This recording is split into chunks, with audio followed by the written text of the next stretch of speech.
Let's see if Romora can adjust himself, or is he not aware of these changes? Oh no, I think even with the changes, Romora is going to be super threatening.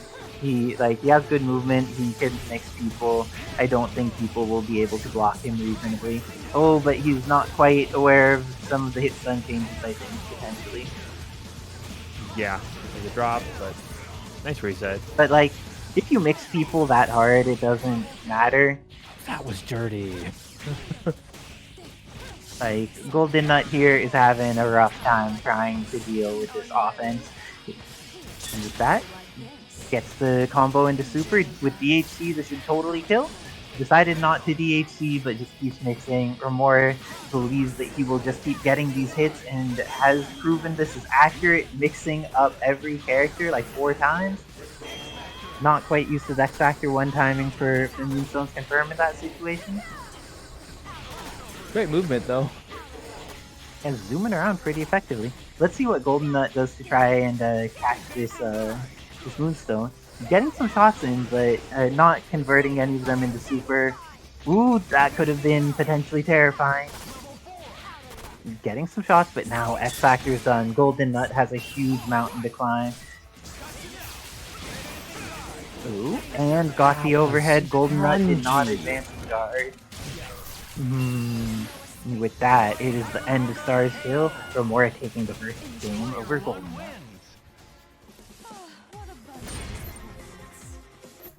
He's just running him through the Magneto Sentinel special, but in palette swap. Ooh, getting some mix. A little bit far away for that to work, but at least now that's stable. Before, that move used to be unstable, and its instability had made Romora sad multiple times. Now it's stable, so he doesn't need to worry about that, but general hit stun changes may take getting used to. Oh, but the mix is real. Yeah, it seems like GoldenNut is just able to very consistently maintain momentum right now, and on top of maintaining momentum, it's just GoldenNut does not seem ready for the defensive options necessary to try and handle what Romora is putting out. Nice reaction. Damn. Nice work by Romora, taking the perfect, making the second game look incredibly consistent and clean. And trying to work with the ability of Moonstone to skewer from full screen, even though her default quarter circle forward light only goes short distance, charged versions of full beam, and works well with the Sentinel drones there. This is not optimal, but it is so stylish. This is going to kill, so it's good enough. And killing being good enough means that Wolverine Laura comes in holding this mix-up. Oh, could have got the happy birthday there, but doesn't quite confirm. And with that, there's just extra chances. But GoldenNut's starting to swing a little bit more at Romora's pressure. Some of these are working out, some of these are not. Using the talent to avoid the Sentinel drones as much as they can. And oh, it managed to catch S.T.A.R.S build too. That was incredibly good for Romora. And now GoldenNut is in a terrifying situation. Romora just holding down back, seeing that they are in a safe situation, and takes the set 3-0 over GoldenNut. GoldenNut takes a moment to hydrate before they get their next match in the lower bracket. They're a strong player, but you're going to really want to walk that one off. Yeah, and speaking of hydrate, everybody in chat, if you haven't had walk pressure and help her get confirms off of her projectile ignoring move. Ooh, it's the 40 feet stage. Then Dan's theme, very audible for being banished. Oh, and the Gyro Drive Smasher catches Spider-Gwen, but this is going to be a full combo on Cammy.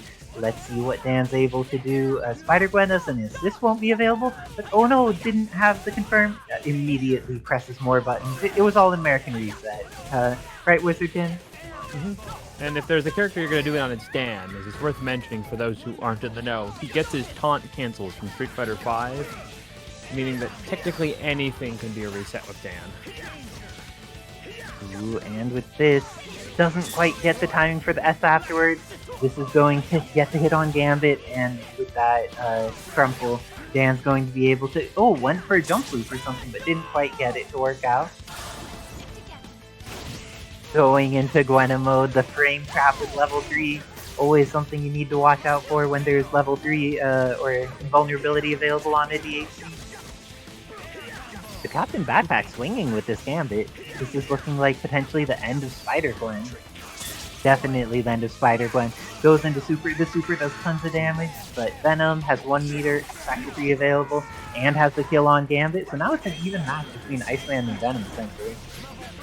Oh, not anymore, because Iceman isn't hit stun. He has a lot of base life, but that's not enough to deal with X Factor 3 Venom damage. Oh, maybe it is! Got a chance to live even after all that, but the mix afterwards with the air dash into heaven was just too much. I think Ed really has written a very different book than a lot of the other Venom players, the character.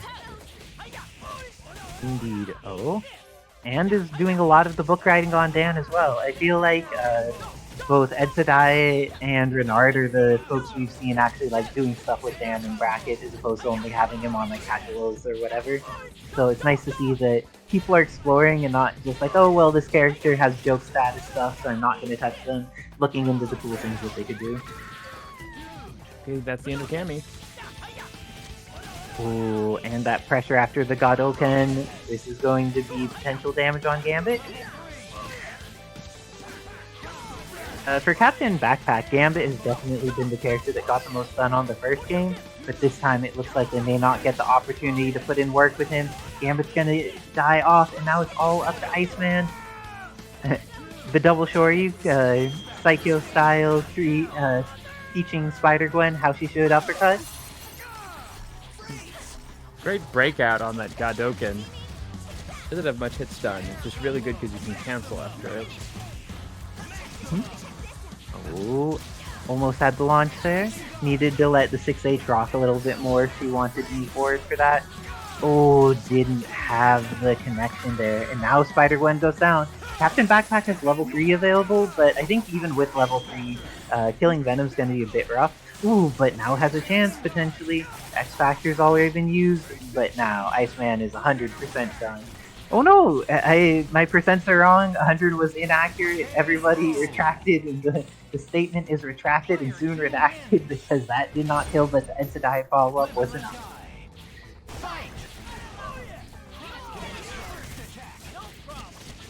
Oh, that's a pretty decent chunk of damage on Spider-Gwen, and then the maximum Cammy ends up connecting with Dan.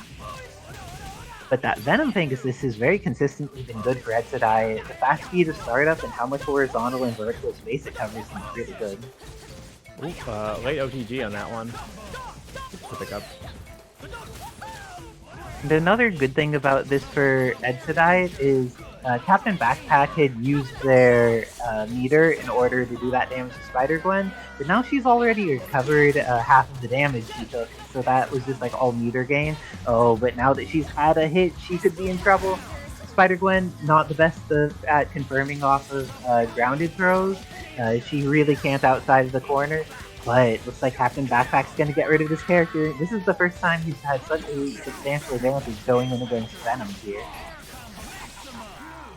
Oh, and the advantage may not last for long. Let's see if Gambit's going to be able to take him out. The zip poke is enough, and now with that, Gambit goes down. Half of X Factor remains, maximum meter on both sides. Neither of them have particularly good uses for meter and neutral. They kind of need to hit each other to make something happen. Very careful Venom movement from Ed. And I think he needs to level 3 here because Iceman is very healthy. Oh no, Venom can die off of this. X Factor 3 into level 3, just do it early, making this harder than it needs to be. CaptainBackpak does it, taking the game and getting on the board 1-2 against Edsadiet.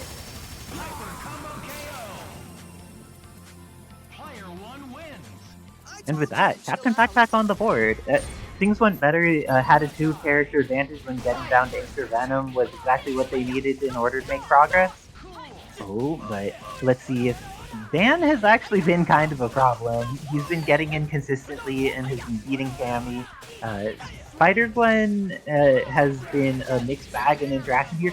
Oh, the Venom thing did not end up pressuring her. Now, Cammy's gonna go down, and Dan still has half life left.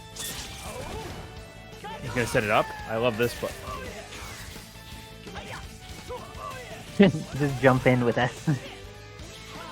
And with that, this is going to be... Oh, ended up taking him out of the corner and making the combo drop. That was very unfortunate for Edsadiet.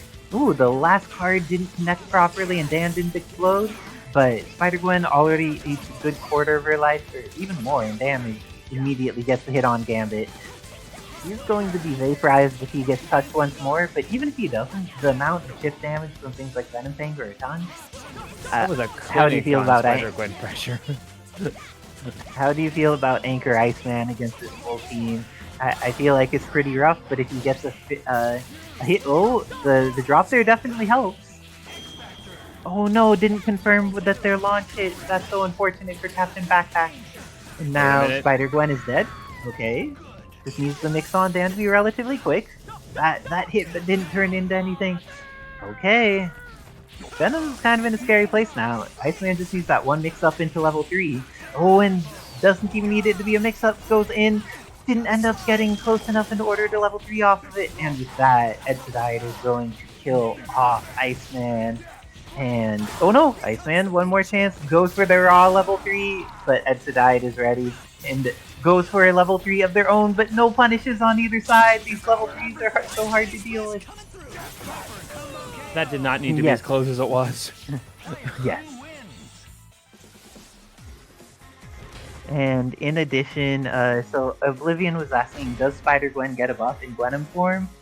In Gwenom form, she has access to block during zip.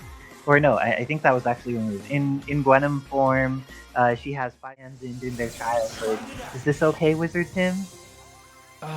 God, I have an opinion of Servbot, but it is entirely based off of what egregious synergy PA is bringing forward. Getting that first little bit of momentum with that, and using the new Shakunetsu. Red fireball. Shakunetsu is one of the things that was changed in the patch. Instead of Evil Ryu just having regular old fireball as an assist, his is high durability essentially, or like it's like Buster durability, and it's 3 hits, it just moves very slow. So incredibly new, interesting assist. Ooh. And trying to get things started, but not quite getting the confirms. PA Sword confirming off of it with the Air S. Now, with Hunk down, it's up to Venom 10, but Venom and 10 are the characters that I feel Best Xbox has been known for the most over the course of the Palette Swap brackets. And thank you to Raw PS4 for following the HAVENGERS. We hope you enjoy your stay here. Oh, that Air S confirm. If you hit with the Air H, it just leaves them and hits stun forever.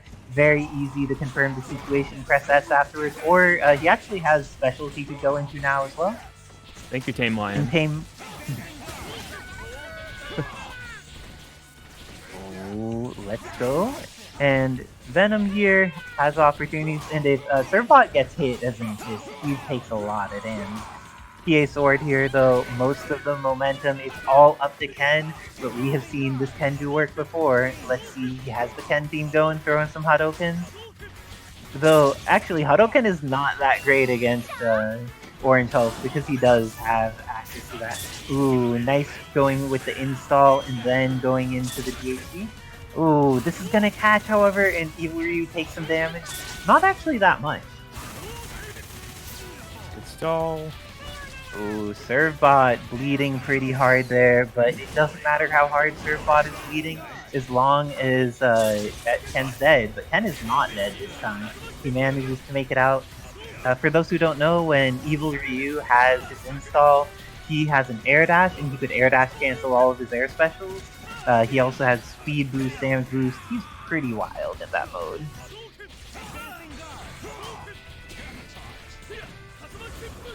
Ooh, okay.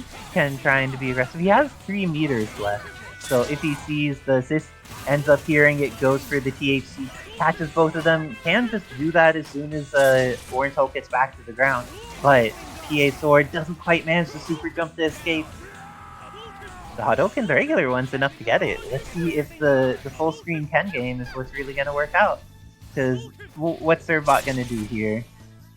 Ends up jumping over and hovering in the correct direction, but doesn't manage to get it there in time in order to close it out. Oh, Ken just needs to avoid getting touched, and he gets the final hit on Servbot, going up 1-0 against PA Sword. That was impressive. He was very much a fundamental when his X Factor ran out, but it worked out perfectly for him. Oh, one THC took off 2/3 of Servbot's life, but since Servbot's low life, they'll recover it much faster than one of the larger life characters. Oh gosh, though, Servbot bleeding that much, though, they need to be quite cautious. Oh, and this time it seems like PA Sword had a pretty solid control neutral, but now forced to super jump once PA Sword takes control of the ground against Best Xbox. And with the forward M going to get the confirmation here, this is potentially the end of Ken. With the DHC, it'll for sure be enough. Ends up going all the way through because of the amount of time it takes for Servbots to come out. Ooh, Evil Ryu getting out of there, doesn't want to have to fight this, and you could see why when Venom gets in, he just has such degenerate buttons to fight with, and the backside of that Air S feeding into THC, getting the good hits. It looks like with Hunk there, you both get like proper carry from Venom, but also get all of the bullets, which is a great way for the super sting back for THC. Somehow Venom players are amazing at getting these point blank to the air ground-wise throws. Indeed. Oh, got the hit there, and now Best Xbox One probably going to be able to kill off Orange Hulk.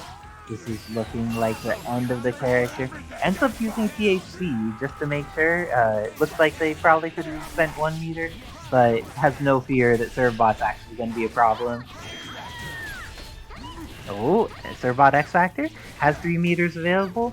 If they could just set up if situations, their supers do a lot of damage. But gets the air throw, super hard to confirm, but super jump height ends up getting hit, but doesn't do anything into the flame breath to lower. Oh, that super took a good 15% or so on life on block. Oh, but this time Servbot gets the hit. Oh no, didn't get the 2H into 6H so that they would be able to get the capture state on Venom. That's so sad. So tiny. Indeed. But then, Best Xbox One still has X Factor, and they have a substantial life lead, and there's not that much time left. Oh, decides to kill anyways, go in, fight this character, and with the Venom Web, this is going to... Venom Web just didn't work on Servbot there. Wow. Takes it back to Marvel 2 for sure. Welcome to the world of Marvel vs. Capcom 3. I'm not entirely sure why Venom Web and Servbot interacted in that way. That is very odd.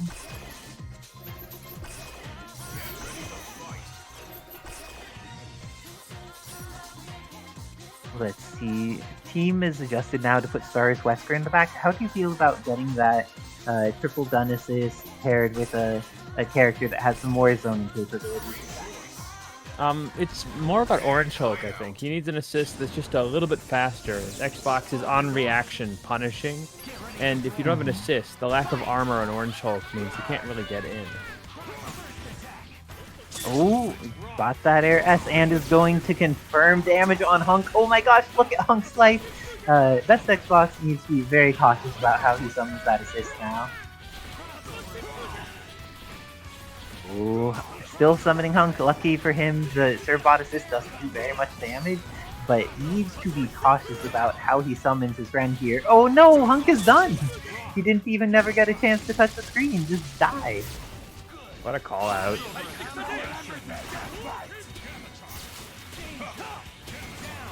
Oh, and now Ken is done. It's up to Anchor Venom. And because of the ways kills and meter use happen, Venom does not have a bunch of resources. He has X Factor 3, but he only has a single bar. Oh, getting that throw. Getting the confirm. He had wall bounce still there. Yes, indeed. Very Wait, much this'll could have work. killed. Oh, Orange Hulk is gonna die pretty egregiously, but then Servbot comes in, and finding hitboxes that work well on Servbot can be a challenge. Oh, but if you catch him in the air, it's much easier. That air H on its own is just gonna kill the character. Oh, the trap? Jump jab jab worked, but didn't confirm. And now, the bombing run, very useful, manages to get rid of the last bit of Best Xbox's X Factor. Best Xbox Magnum, has though. level 3. Level 3 is available. Will Best Xbox One have a confirm into it? Is he going to be able to take out S.T.A.R.S Wesker? S.T.A.R.S Wesker just S's on Wake Up. How do you feel about S on Wake Up? Well, I don't know, how close is it the frame data of base Wesker? Because I believe base has it safe, right? Yeah, I think that is true in most circumstances, but like it's still a bold decision because it's no jab. I think Sword forgot that's not invulnerable anymore. Easy to forget. Jake has the invulnerability. S.T.A.R.S Wesker loses it. Got the hit with the helicopter, but didn't confirm. And with that, Best Xbox takes it 3-0 against PA Sword. I really like what Sword was doing there. They're working an entire shell. Rashid doing low damage isn't as big a deal when you're fighting Moonstone, who does roughly the same amount of damage. Yeah, I would also say, you know, arguably, Rashid might be just a bit more mobile. You know, not in the air, but in every other aspect. And Moonstone doesn't really have anti-projectile tools. She's just very fast. I was gonna say she's almost dead too, but I guess Romora got that luck streak. Still not quite used to the hit stun changes. The stuff off drones is very shaky with him. Did you see how long that Dante assist lasted? Yeah, that thing is ridiculous. I love it.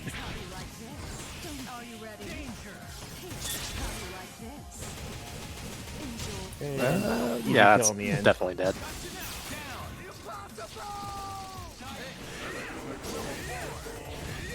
I wonder what Isicera is cooking with this variant of the character, who is, wow, a lot slower Aww. than they used to be. Almost had a happy birthday on Isicera's side. Oh wow, that actually hit. Okay. Oh man, I thought he was gonna be able to combo from that because X's super does like a soft knockdown plus, you know, Sentinel drone still coming out.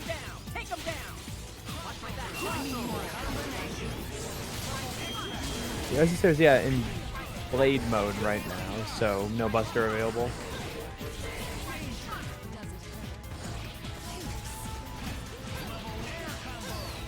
I'm not sure even in X Factor this will be a kill. Oh, now it really won't. Oh, definitely won't be a kill if it drops. Ooh, that might get dubbed. Yep. Good X.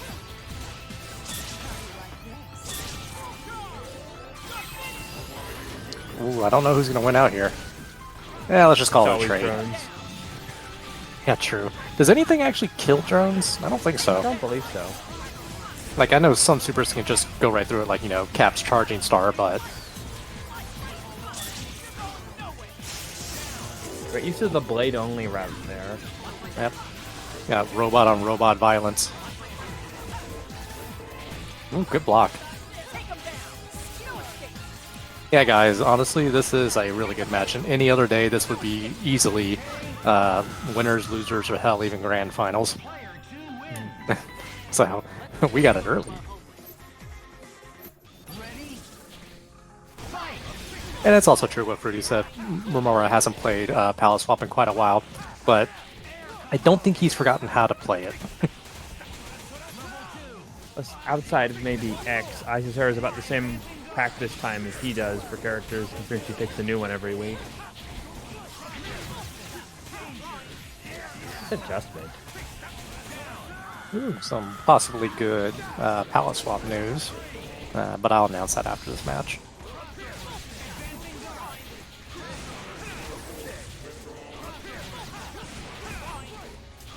The big thing is Isicera's looking for when Romora is going to go up and try either a Helm Breaker or the Gunfire Net. Oh, drop. Oh, X might be dead. Yeah, he's hella dead. Yeah, I mean, the good thing about that XSS is that it's really oppressive and it stays out for a long time. The bad news is it stays out for a long time. It can be easily countered. It's Sentinel drones, but tiny buster clips. Microwave? Unfortunately, still won't kill.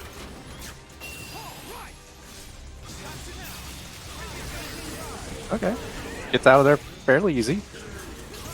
He's looking like a fair match now. Neither player's X Factor, resources, and health. Yeah, resources are heavily favored in Isicera's. Wow, that actually just killed his super. Alright, 2 up Isicera. Yeah, Rashid is really goofy.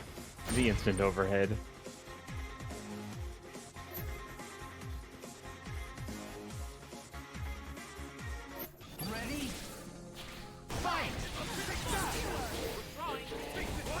I think like all the projectiles just traded with each other. I mean, they're playing the Marvel 2 style as Isicera's versed in almost every form of Marvel, it seems. They're relying on their assists to cover the ground and then using air movement and dive kick like options.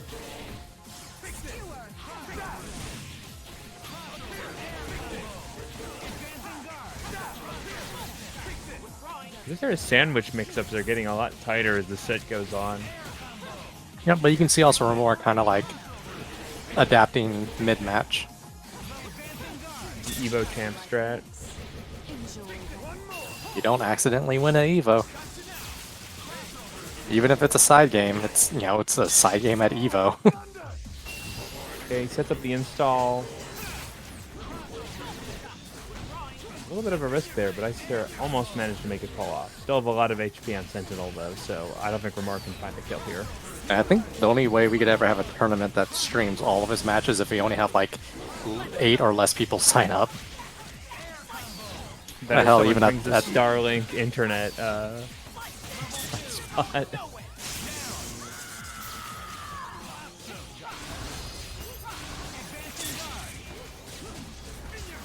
Alright, There's it's still looking in patterns are Isicera's brilliant. favor. But we all know X Factor can change, you know, change fate, so to speak. Alright, X is dead. He exploded into space dust. Great cross under. These are massive normals. Yeah, I mean, is it really a cross under when it can hit, you know, from both sides? At that point, it's just a cross. It's just a nightmare. Wow! You guys see how fast those Sentinel drones went? Fucking NASCAR drones there. What a combo. Jesus! Did it end? Just wouldn't it be a Marvel game if there weren't Sentinel-only combos from Sentinel? Yeah, seriously. Oh my god. Delayed overhead. Even with the Romora tech, Isicera finishes her plate. Romora now in lower brackets. I'd be very afraid if I were still sitting down there. Yeah, true. But you know, on the other hand, even though that was technically a 3-0, You know that Toji has a history of running Red She-Hulk on Anchor and making people afraid to get thrown. And definitely has been running this Clea, I think for the last like 2 or 3 weeks, pretty consistently. And Leon here getting hit, she gets to get her burst off, she's going to get the flame carpet. Oh, didn't end up having the full confirmation with it, but now gets a chance to hit Gambit. And she did all that damage to Leon without spending a single meter, which is so useful for her. Doesn't quite have the flame carpet confirms in the corner there in the mid combo, but Leon is dead. Has access to the ability to fight Gambit, and his buttons. It's so far above and behind him, you just need to be ready for it. How do you feel about like high mobility characters versus characters with enormous buttons, Tim? I think in Marvel 3 we got to admit that most of the time big buttons are the dominant force. Zero, Virgil, Morgan.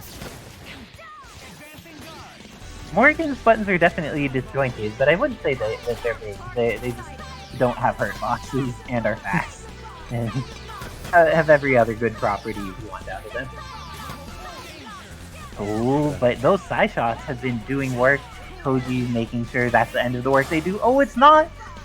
Jill going with her anti-air super, then gets caught by launcher. Red She-Hulk versus Psylocke anchored, and ninjutsu is activated. She hit one of the illusions for the ninjutsu, even though Dobby blocked. It got up behind Red She-Hulk at the end. Oh my gosh. I don't think I've seen that interaction before. Fascinating. Hey, when it comes to matchups, Clea versus Leon is going to be incredibly polarizing. First person to hit is going to kill. Both characters have low HP, but very high damage and pressure. Oh, and this is going to be the end of Clea most likely.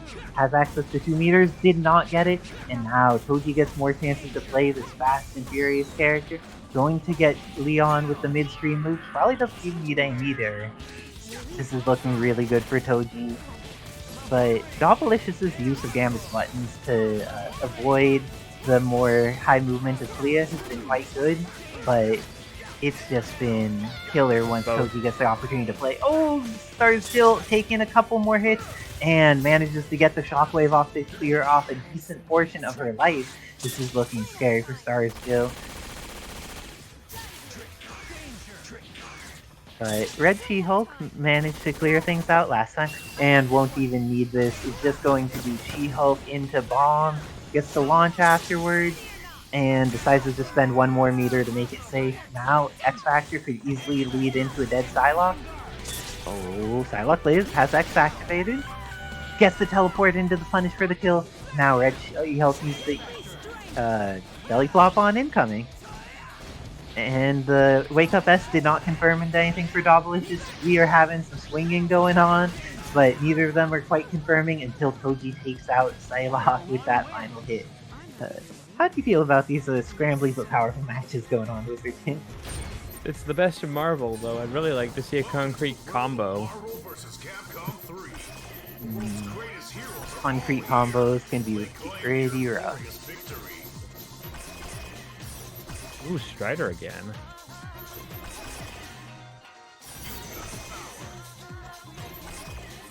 So, Strider 2099 has a variety of adjustments. Now they no longer have Vajra, so they can't use teleport to threaten zoning folks, which is a pretty substantial impact on their ability to fight the strong zoners, but still incredibly strong character. And Toji has just been doing well with their team. I don't think they need to make any substantial adjustments to things been working out. They're putting the Red She-Hulk on point this time? Okay. How do you feel about switching points when you won the first 2 games? I don't know. I feel like this character is actually doing a wonderful job of supporting the other characters on his team, so I'm not sure putting in front isn't a huge loss to the synergy. Because that pickup after Jill's super was ridiculous. And in time, a little bit late. And great work by Toji. If you know your combo is going to drop, spending 3 meters instead of 2 for the kill is the correct decision. You would rather have that than a drop where you get punished or where you just don't confirm the kill. So always worth it to invest that 3rd meter if you realize your second DHC is going to drop. It's a lot of Excalibur use here. There is. Oh, and going to super. Is this on its own enough to take out Clea? Oh, he gets another chance at life, and the side blade hits. This is an opportunity for Dobbilicious to get going with the Strider. I think the Strider wins this matchup super hard, but the way to do it is to stay on the opposite side of the screaming shooter, because you have access to Satellite, you have access to Bird Bomb, you have Animals, you have Graham. Why get next to the terror that is the Red She-Hulk when you could choose to be as far away as possible? Oh, and this time another confirm off of Excalibur. This is the end of Red She-Hulk, but X-Factor 3 S.T.A.R.S Jill is one of the characters that could do these things. She is incredibly good and is going to get rid of Dobbilicious Strider. Let's see Psylocke on incoming. She X's, but she gets hit by the low. Gets another chance at life. Great patience. Ooh, got hit. Oh, almost had to confirm there. That would have been amazing by Toji. And Dobbilicious getting the chance to get in, but doesn't have a full confirm off of it. Does here, though. This is potentially the end of S.T.A.R.S dealing. With that, Dobbilicious gets on the board. 1-2 after being in desperate straits, down to his final character.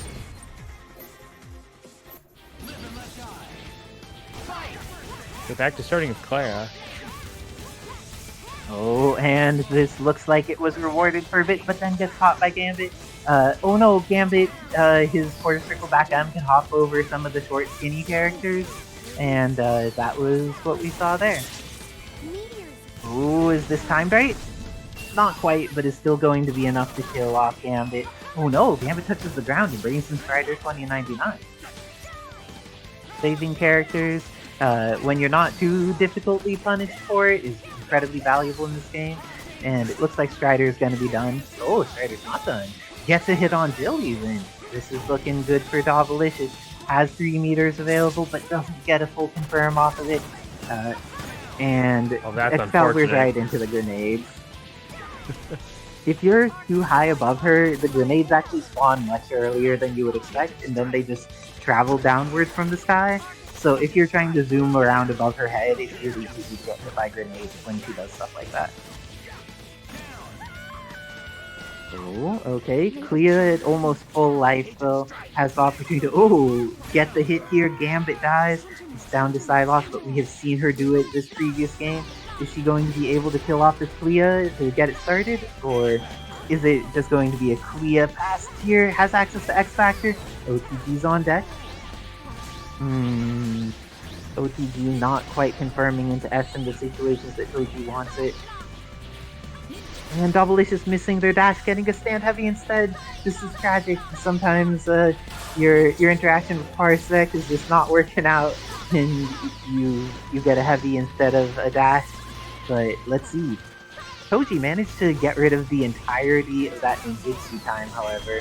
That is very fortunate. Goes straight into level 3, and I think this kills. Do you think it kills with your Tim? Yes. Too late. Okay, I need to hop off to play my match against Romora. Good luck and have fun, Romora. Right. That was an incredibly close match between Toji, more commonly known as Xeno, and Dobby. God Gamer alert! God Gamer detected! And just in time with NickBad. With the Doritos or whatever they are.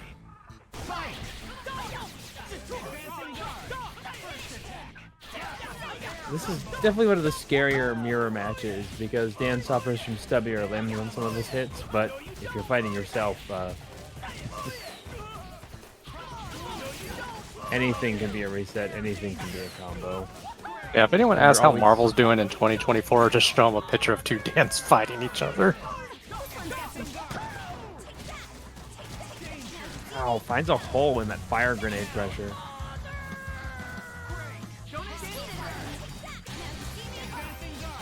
You think both the Dans have the same father because they keep yelling for him? Clearly. Or should I say had? Have this full combo? Nope. Nope. Got a reset though. Well, Renard's been the bar. Wait, did Jill steal Leon's coat? Or is that the just new Moo summer line for Jill? It's pretty awesome. I don't know if you should be wearing that in summer. You might have a heat stroke. Oh, Wait. rear drop. That's got X Factor. They have a major grab. chance of coming back now.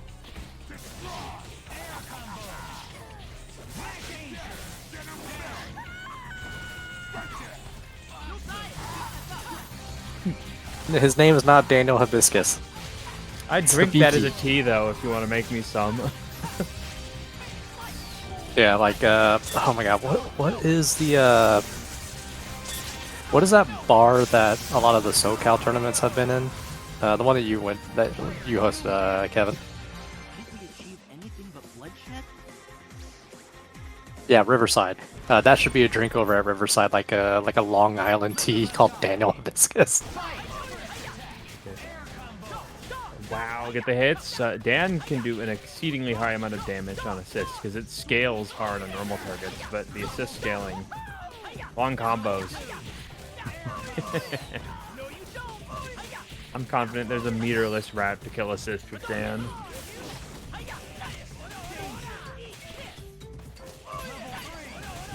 I heard Dan's music popping on and I thought someone's cell phone was going off.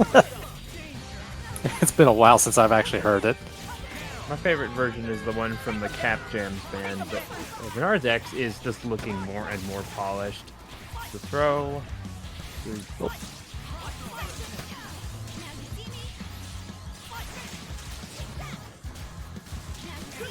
Nope, that's a drop.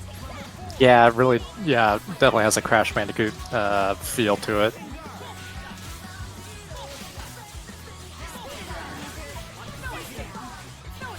X is just saying, Gwen, I'm sorry you have cooties, get away from me. Hey, he's a robot, he shouldn't be worried about that. He's a robot programmed to remove other types of plagues. He's doing it for Dr. Light. True. It's gonna work? Yep, it's gonna hit the assist. Oh my god, this might be it. Okay. Too long. Yeah, I think, well no, if he did another super it wouldn't have worked either. Yeah, I wonder how long Renard was not gonna blow that X-Factor. This is dead. No, pretty, Ryu actually has sandals now. Didn't you see the Street Fighter 6 trailer?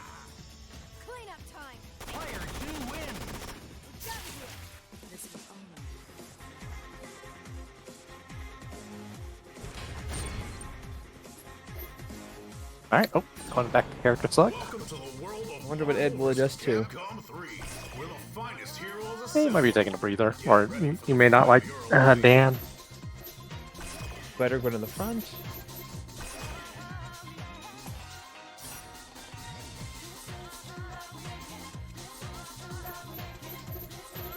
Oh, that's a damage spike for this team.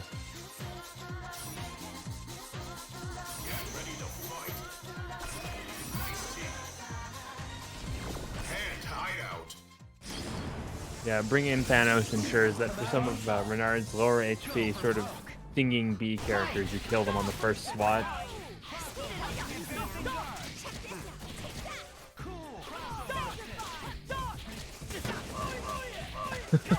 That last little hop off the, it just absolutely made that cross up really tricky.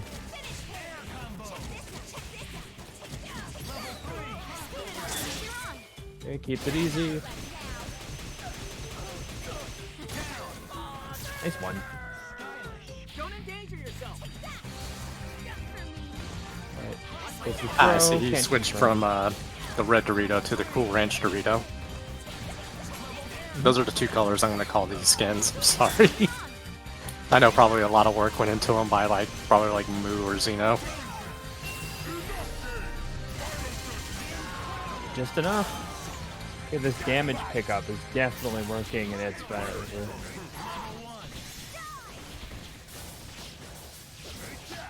What a fundamental cross-up.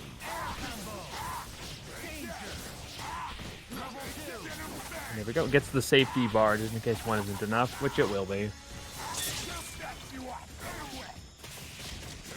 And look at that. Character change can change anything.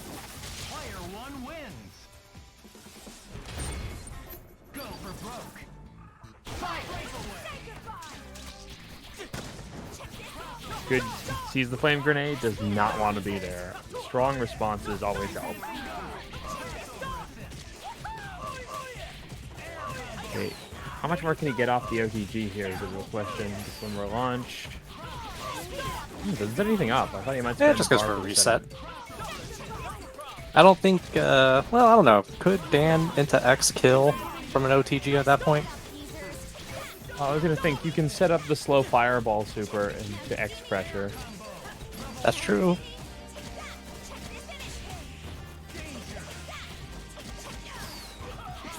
Okay, one bar.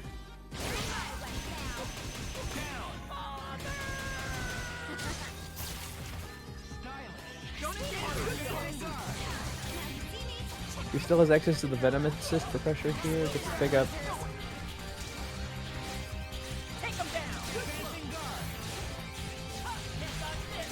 Yeah, Renard's just gonna start drawing lines in the sand. You do not want Spider-Gwen anywhere near you.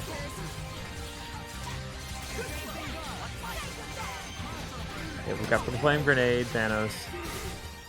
He barely doesn't get hit. Yeah, Thanos, his anti-projectile tools are, I would describe, lacking. But, as long as Renard stays this close, Ed has a chance of hitting X and killing him in one touch.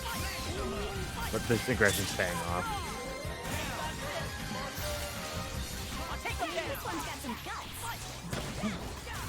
I don't know, Spider-Gwen. Okay, well, I was gonna say Spider-Gwen doesn't have that much health. Alright, this is, Edsadiet's, chance. If he loses, he's going down to losers. Where Romora is, where it's very scary. Oh, that's a good start. He has access to trap. One mix here. Nice cross under. I would say keep it simple, but... Okay, he does. Simple enough. 2-2. Alright.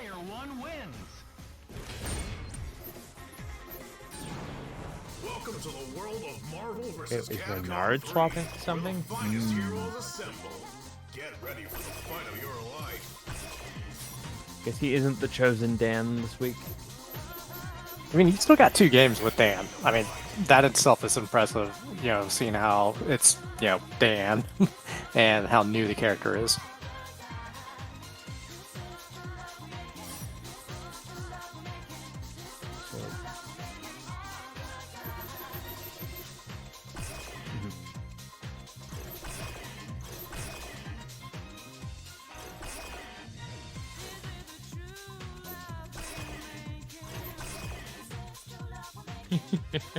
Let's show off all the new great Jill costumes. And hideout.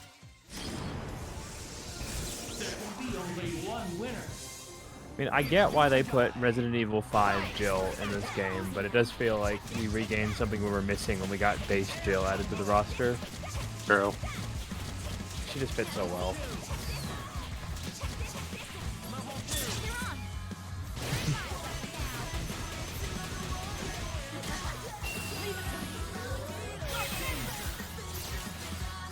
Okay. Spider-Gwen still has a chance here, but you cannot get hit by anything now. That's a good way to do it.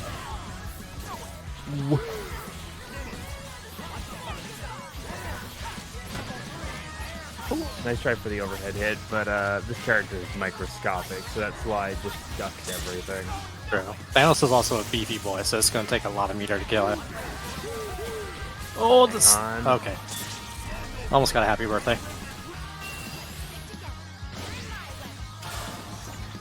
Poor Jill. She's just bouncing up and down. I think that Death Bite was hoping he'd still get the assist, but Renard didn't punish too hard, so Ed's doing okay for all that meter.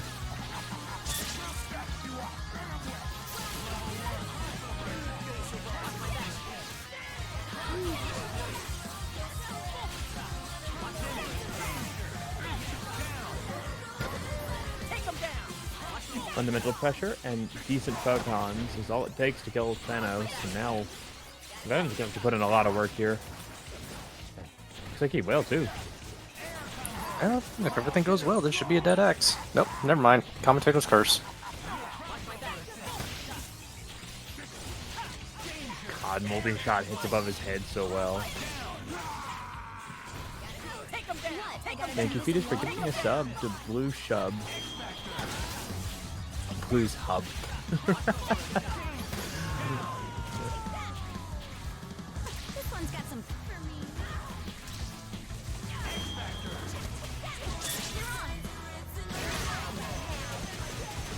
That means Renard is advancing in commanding fashion from Winter's Quarter. Do you want a redo? Because that felt like a practice set. Alright, my turn. Isicera will be coming back. I will indeed. Good luck and have fun, NickBad. Hope that you do excellently. Capcom addiction. You can go to nexus.gg/Avengers, and any of the Capcom Steam keys you buy there will contribute 20% to him of that purchase. So feed your Capcom addiction, support Kevin. Fetus, I see in chat talking about potential bounties for players taking characters to top 4. Speak more, Fetus. I may be interested in these prospects. Nick zoning more than he normally does. Yes, indeed. Using the air version of the projectile, it covers a very broad space, especially from full screen for the fight. But best Xbox here, both of them being pretty patient, not mashing too much until they're in close. But once they're in close, the mashing is real. This is going to be, I don't think it's the end of Asura. He has too much life for that. But is Dan coming in? Stays with the Venom matchup. Okay, wants some space here. Ooh, and goes all the way across the screen. NickBad taking advantage of Sakura's no need of fling dashing, manages to zoom, but best Xbox getting some hits has consistently been foiled by the changes to Venom's normals, so the timing to do their buttons has caused the characters to fall out pretty consistently. But this time, making the adjustment, has the hit on Sakura, has 3 meters available, just goes straight into Venom Web, should be able to kill without even a single additional meter. Would you tag? Oh, Dan comes in! I mean, if Dan could beat Asura, then all of us could do anything, so pray for Dan, because it is the chance for all of us to fight gods and survive. But the taunt is not enough, and this is going to be Dan going down to Sakura, hits like a truck, there's a DHC available. Oh, but the drop is immediate, and now Dan's going to potentially take him out. But Dan's low life coming in again. Neither of them quite getting their confirms. Everything a little squiggly for folks today. Okay, brings back. Is this gonna trade? It's gonna trade. Gosh darn it, why is S.T.A.R.S still so good? I love this character, the cool things about her are cool, but her super is very, very powerful for unreasonable reasons. Oh, gets the hit but doesn't get the confirm there. And now, best Xbox showing that even though NickBad was able to thwart that THC, that S.T.A.R.S is still not the character NickBad has the most experience with. Gets the shot, however, puts Venom in the grave. Ken's coming out and gets caught by the overhead, except in an aerial state. How do you feel about when you're in the air and you still get hit by the overhead? You can try, but sometimes it just comes for everybody. It said, NickBad doing it, taking the first game against that Xbox One. I feel like both of them ready to get back into it. Has the assist with Dan. To my understanding, that assist is terrible in every single way. It takes forever to come out. It doesn't have a bunch of hit stun or anything. It doesn't really do damage. The assist is vulnerable for a huge time. It is I think it is somehow a worse assist than Ammy's Reflector, and that is hard to have happen. So Dan living up to his history. See, and it even made the combo drop there. Like, it is it is the saddest of assists in this game. But the only thing is, I can't say that's really true, because in the end, somebody got a signed photograph of Dan. Isn't that the best thing any of us could hope for?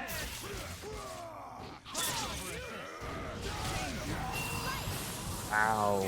Listen for the assist call and punished on reaction. Ooh, and NickBad gets in there. Dan, as a very low health character.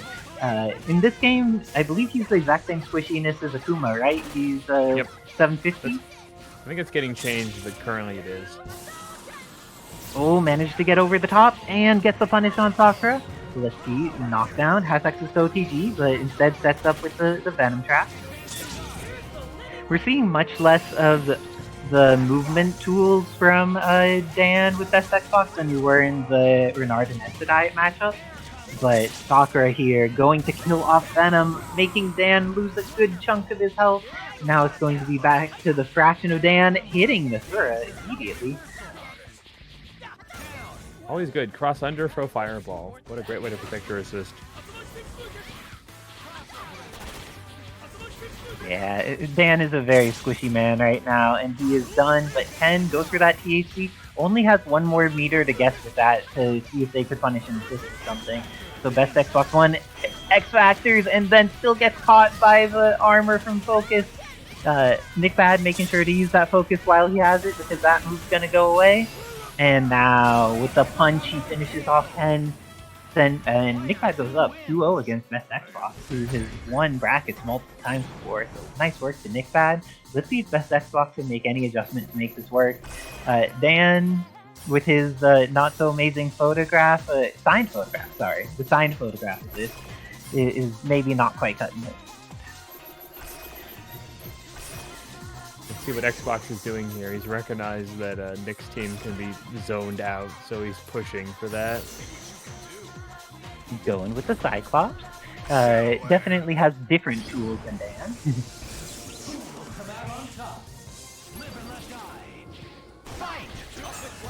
Oh. And decides to run the Cyclops on point too, instead of using him as an assist more immediately for the other characters. And NickBad adjusting his combo because the Air 2H OTG has not been working out terribly well for him. The second hit has been whiffing a lot for some reason.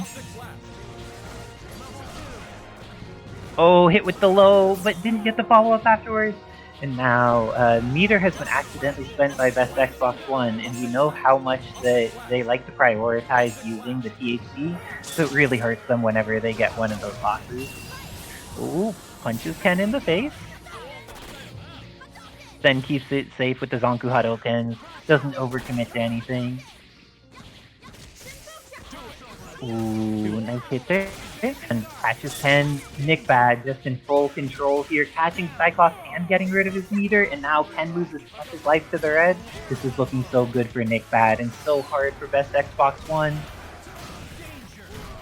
But this should kill Ken, and shouldn't even require X Factor or anything. That super from Asura does all the damage. Expected a Venom rush.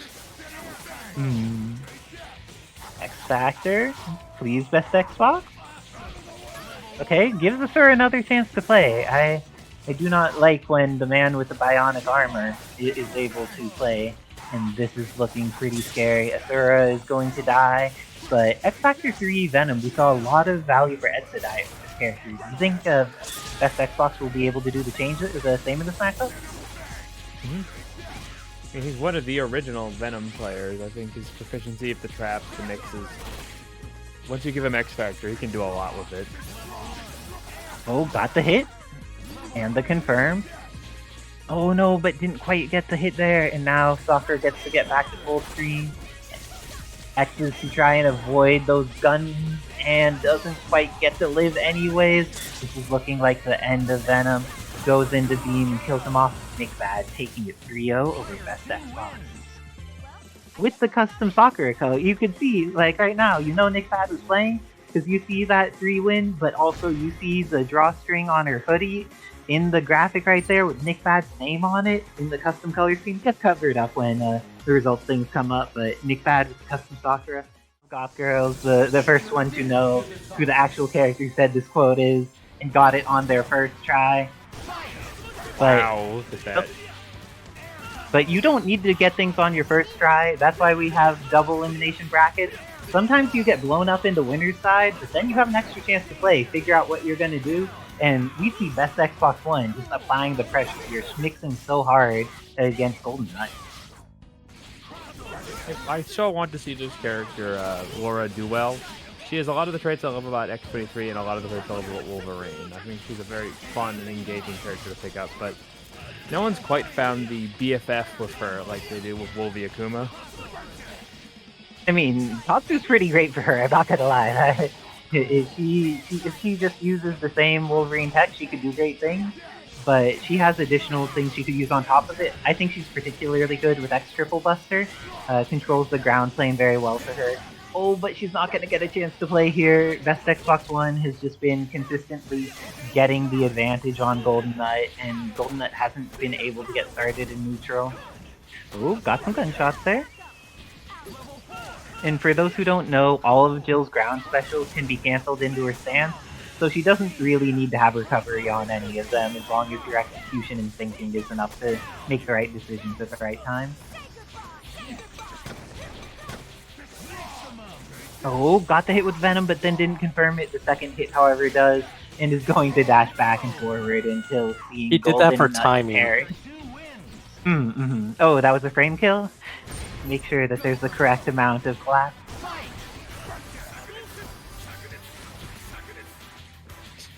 Ooh, get some shotgun Netsu's on screen. Those control a plane that they're on pretty well, but Evil Ryu doesn't have a lot to like disincentivize people taking to the skies in that way. Ooh, forced to X Factor, and X Factor is still being aggressive even with GoldenNut's X Factor on. One of the major running around. losses to Akuma in the last patch with Akuma Evil Ryu was that he lost the ability to use split kicks or step kick into overhead jackknife. Just keep pseudo pressure going with assists. So now he has to space things a lot more. Oh, got the hit with this Wolverine Laura, gets the knockdown, doesn't X Factor because there's no X Factor available. I guess the assists were on cooldown, and with that, X23 is not done. Oh, I thought she was 100% done. Oh no, this is so much worse for GoldenNut because now best Xbox One. Oh, going to drop it unfortunately, but gets an immediate reset. Everything's done. Let's see, Stars Jill. We've seen that Renard has done a lot with the Anchor Stars Jill, and we've even seen a bit come out from our own resident NickBad here on commentary. How do you feel about her making this comeback without X Factor, NickBad? She has the tools, but it's, you know, it's Xbox with X Factor and let's just say 2.5 people. Oh, that could have been very bad for Xbox, but now with the Zip into H has seemed to be very effective against everyone that has fought Venom today. Yeah, it's just been obliterating players. It's just H is just so fucking active.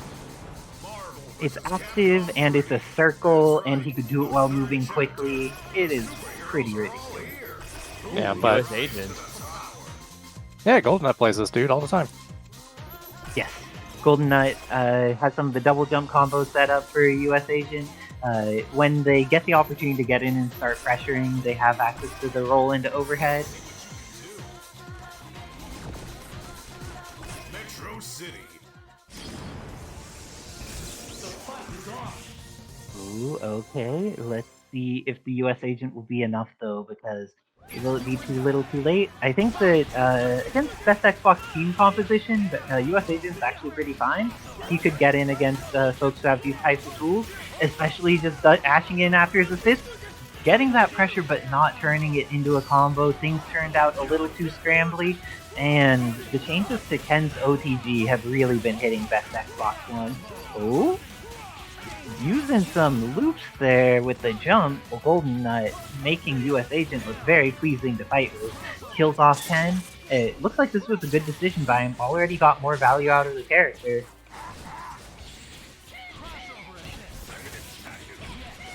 Oh, the Shakunetsu catches, but it doesn't manage to stop things. Gets back and blocks that cross-up. I think I would not have blocked that cross-up. I would have thought it was still same side and lost the character. Oh no, that was so yeah, it was unfortunate for best Xbox One. The hit freeze there on Ryu was so much that it locked him down. Is this going to be enough? No. Still has a second meter was available. Could have gone for Venom Web potentially, but didn't manage to make it work out. Oh. Character is getting to flail a little bit, but they are not getting the kill. Invulnerability. Gets to the other side, and US Agent cannot get there in that time frame. Is going to get the block, however, and now Venom needs to fight this character. Ooh, the THC should catch. Great X Factor by GoldenNut to save their character. Managed to get 2 meters out of best Xbox One. But let's see, what are they going to do to be able to get in here and kill this character? Because Venom's play has just not been letting them get started with any of the aggression that they want with this US Agent. A big thing that does help US in this matchup is his ability to pull back with the shield and wait for a large limp from Venom to run into it. Like recharging star catches, no X Factor to combo off of it. Ooh, another chance to live and gets the hit, but then hit all resets. He manages to kill off Hunk. X Factor 3 Venom, we've seen do work tonight, and catches the Wolverine Laura. Ooh, she gets another chance to live. If GoldenNut just times this out, there's only 20 seconds left on the clock. He doesn't actually need to fight because Venom's shift isn't super safe. But if he could get the hit, that's much better. Oh, so many errant hits that don't confirm.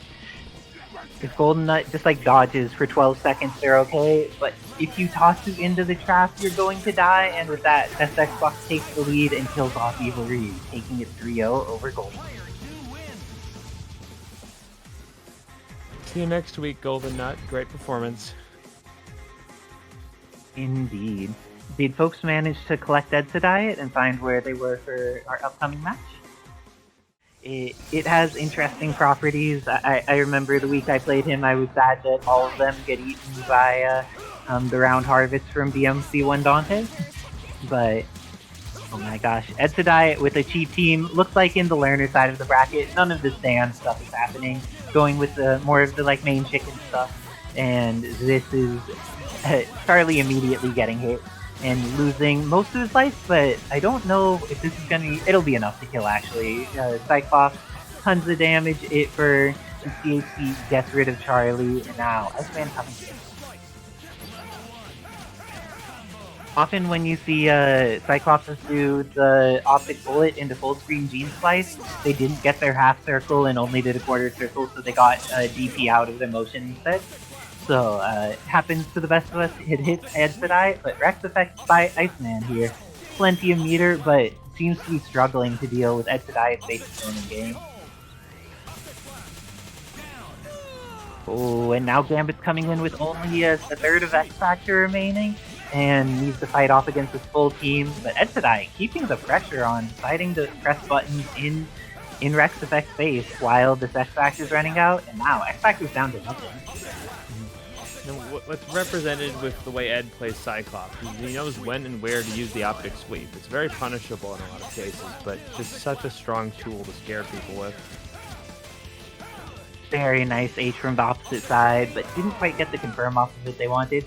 Edsadiet welcoming RexEffects to the palette swap bracket, and dang, looking very in Edsadiet's favor here.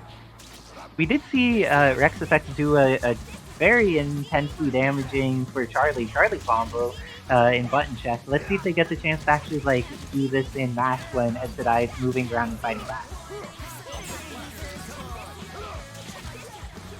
Oh, no Charlie life. Oh, Charlie got the hit to Venom and got the hit in on Spider-Gwen. This is going to be potentially great. Oh no, ends up dropping their combo and dies to the throw.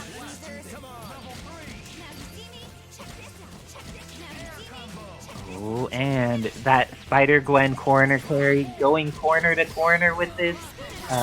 With the assist, she's going to go straight into the web, and DHC in the, I would say Cyclops level 3 if you want to. The level 3 doesn't quite kill because Iceman has 1.2 million life, he's as tough as the Hulk, but it did get him down to a very low. How do y'all feel about Iceman being as tough as the Hulk in this iteration? I feel like it's an homage to the fact he didn't take Chip in 2, but it's a lot of health. It is a lot of health, but Cyclops no longer has a lot of health because he just died. X Factor has run out for RexEffects here and needs to fight Edsadiet, Spider-Gwen, and the Venom. X Factor is available. Does Edsadiet have a combo that goes into X and uses the level 3? Ooh, I don't think that the way they did this combo leads to a kill. But it does injure quite a lot. Let's see, it manages to get the X Factor timing to kill off. Okay, it worked out for Edsadiet.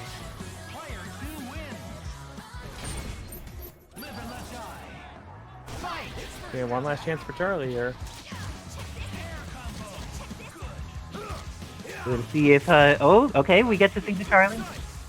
and gets a slight combo, but then doesn't quite get the confirm off of it just like last time. And now Spider-Gwen zipping all over the screen. She's so scary to deal with. Making sure to not attack from any angles that Charlie can easily fight, because he doesn't have hitboxes in a few places. But once you're next to someone, all the characters can hit you. He's going to be able to take the first character, this time RexEffects, killing with Charlie.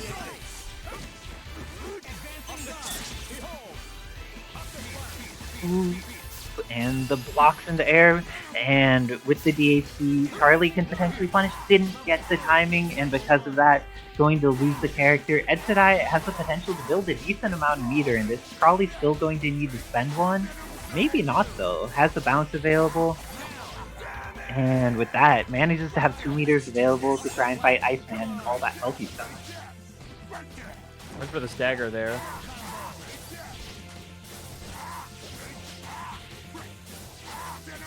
Ooh, and people noting Ghost Rider beating Virgil, like being able to snap in order to always punish spiral swords if they are not like immediately next to him is pretty nice, but I think Virgil is still just like fundamentally powerful character.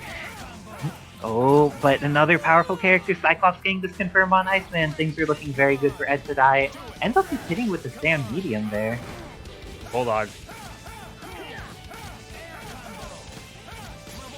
Ooh, getting the hit. This should definitely be enough to kill. Uses the bounce into the lower shot and didn't realize that they'd already used all their. They couldn't do a beam again. Okay, and that could have been the end, but Edsadiet back to having a distance, and the H hitting from the opposite side again. Thank you very much, RexEffects, for stopping by. We hope you'll keep coming back. And I'm off to play. Be the first person to find it. Rashid is for research for the week. And like, I think Clea's movement is up there on the side of like Jean and Nova as being pretty strong, but Rashid, as we've already said, is one of the few characters who can match that kind of movement. Yeah, she's not gonna have very much movement if she dies, though. The OTG? One. Doesn't finish it. Weird. Oh, I think that was supposed to be the DP, but Isicera's forward input got eaten, I think. Ah. At least Fireball was safe there. Yeah, if you guys don't believe it, Rashid used to be even more crazy. If you put him into the install state, he still is absurdly crazy.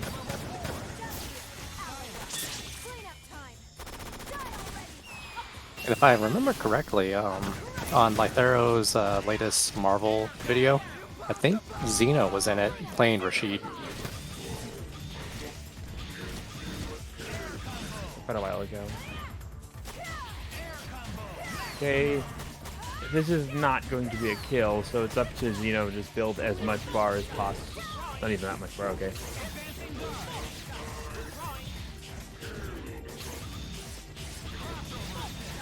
Yeah, I mean the video was quite a while ago, but still. Yeah, you can see Isicera is playing patient and just boxing Jill, because Jill is the strongest ability of almost any Telescope character to take stray hits into things. So just give them none. And the funny thing that Fruity said that, you know, we got Rashid in Marvel 3 before in Street Fighter 6.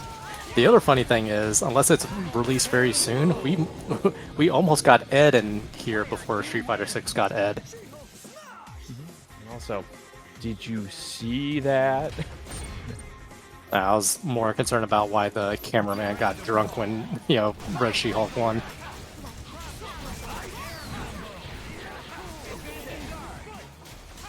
Okay, gets the overhead check. Isicera's probably setting up a pretty optimal reset here, although that drop hurts a lot for that. Yeah, every time Isicera does a combo, it's like, is this going to be a reset or was that a drop? We will never know. Not for this team. Okay, Tornado to force the ground and then drones. What happens when you get 2 drones on a team? You just block for 20 minutes. Yeah, seriously.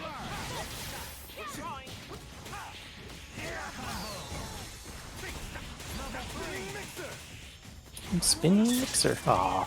Aw. know what Isicera was cooking there. I mean, sometimes it's okay not to do the most optimal thing.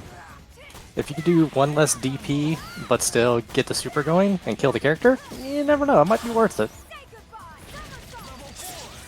Because this could happen, you could possibly lose a character or get really close to it. Install out? Oh, no, goes for air instead.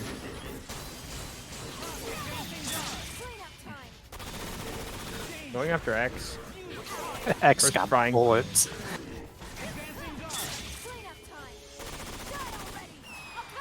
He is such a big target that the spray hit, like every single bullet of the spray hit a Sentinel. A flame grenade almost screwed that up, but luckily it went out just in time. Yep, and this is a throw combo, so it is not going to scale very well, but hey, you know, Toji just built 3 meters. And now he's out. Oh no. You thought this character was fast before, behold Rashid's dash options. Oh, never mind. No, She-Hulk don't care, she comes in with the buttons. But it's not going to be enough if everything goes well. Oh, it dropped again.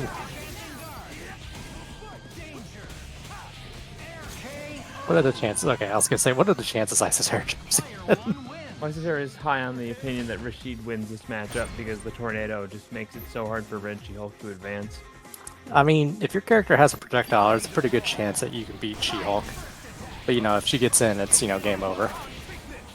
GG, shake my hand, go to loser's bracket. Like 2 to 4 frame, you know, instant throw mix. Any tick throw goes into hyper. Oh my god.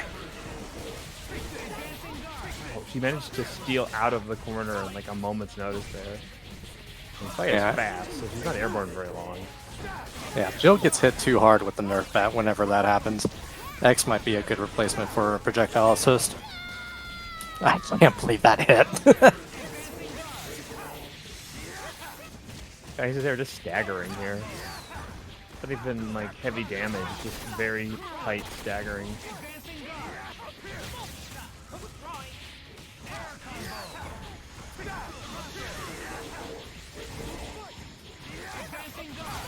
Just, I said, Isicera knows that Jill wants to go up and shoot guns, so it just no. Endless no. It somehow got out of the corner, but Rashid is relentless. Microwave? I don't think that's gonna kill. Had to X Factor on that, or that large red death orb would have been the end of you. Yeah, for the people talking in chat, I would rather have JP and MK than Marvel, to be completely 100% honest. We already have Dormammu. What is JP going to add?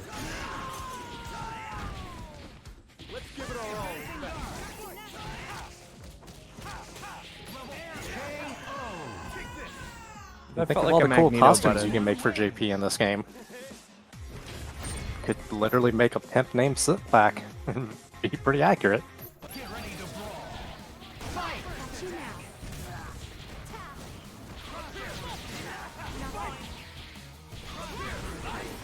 It's so...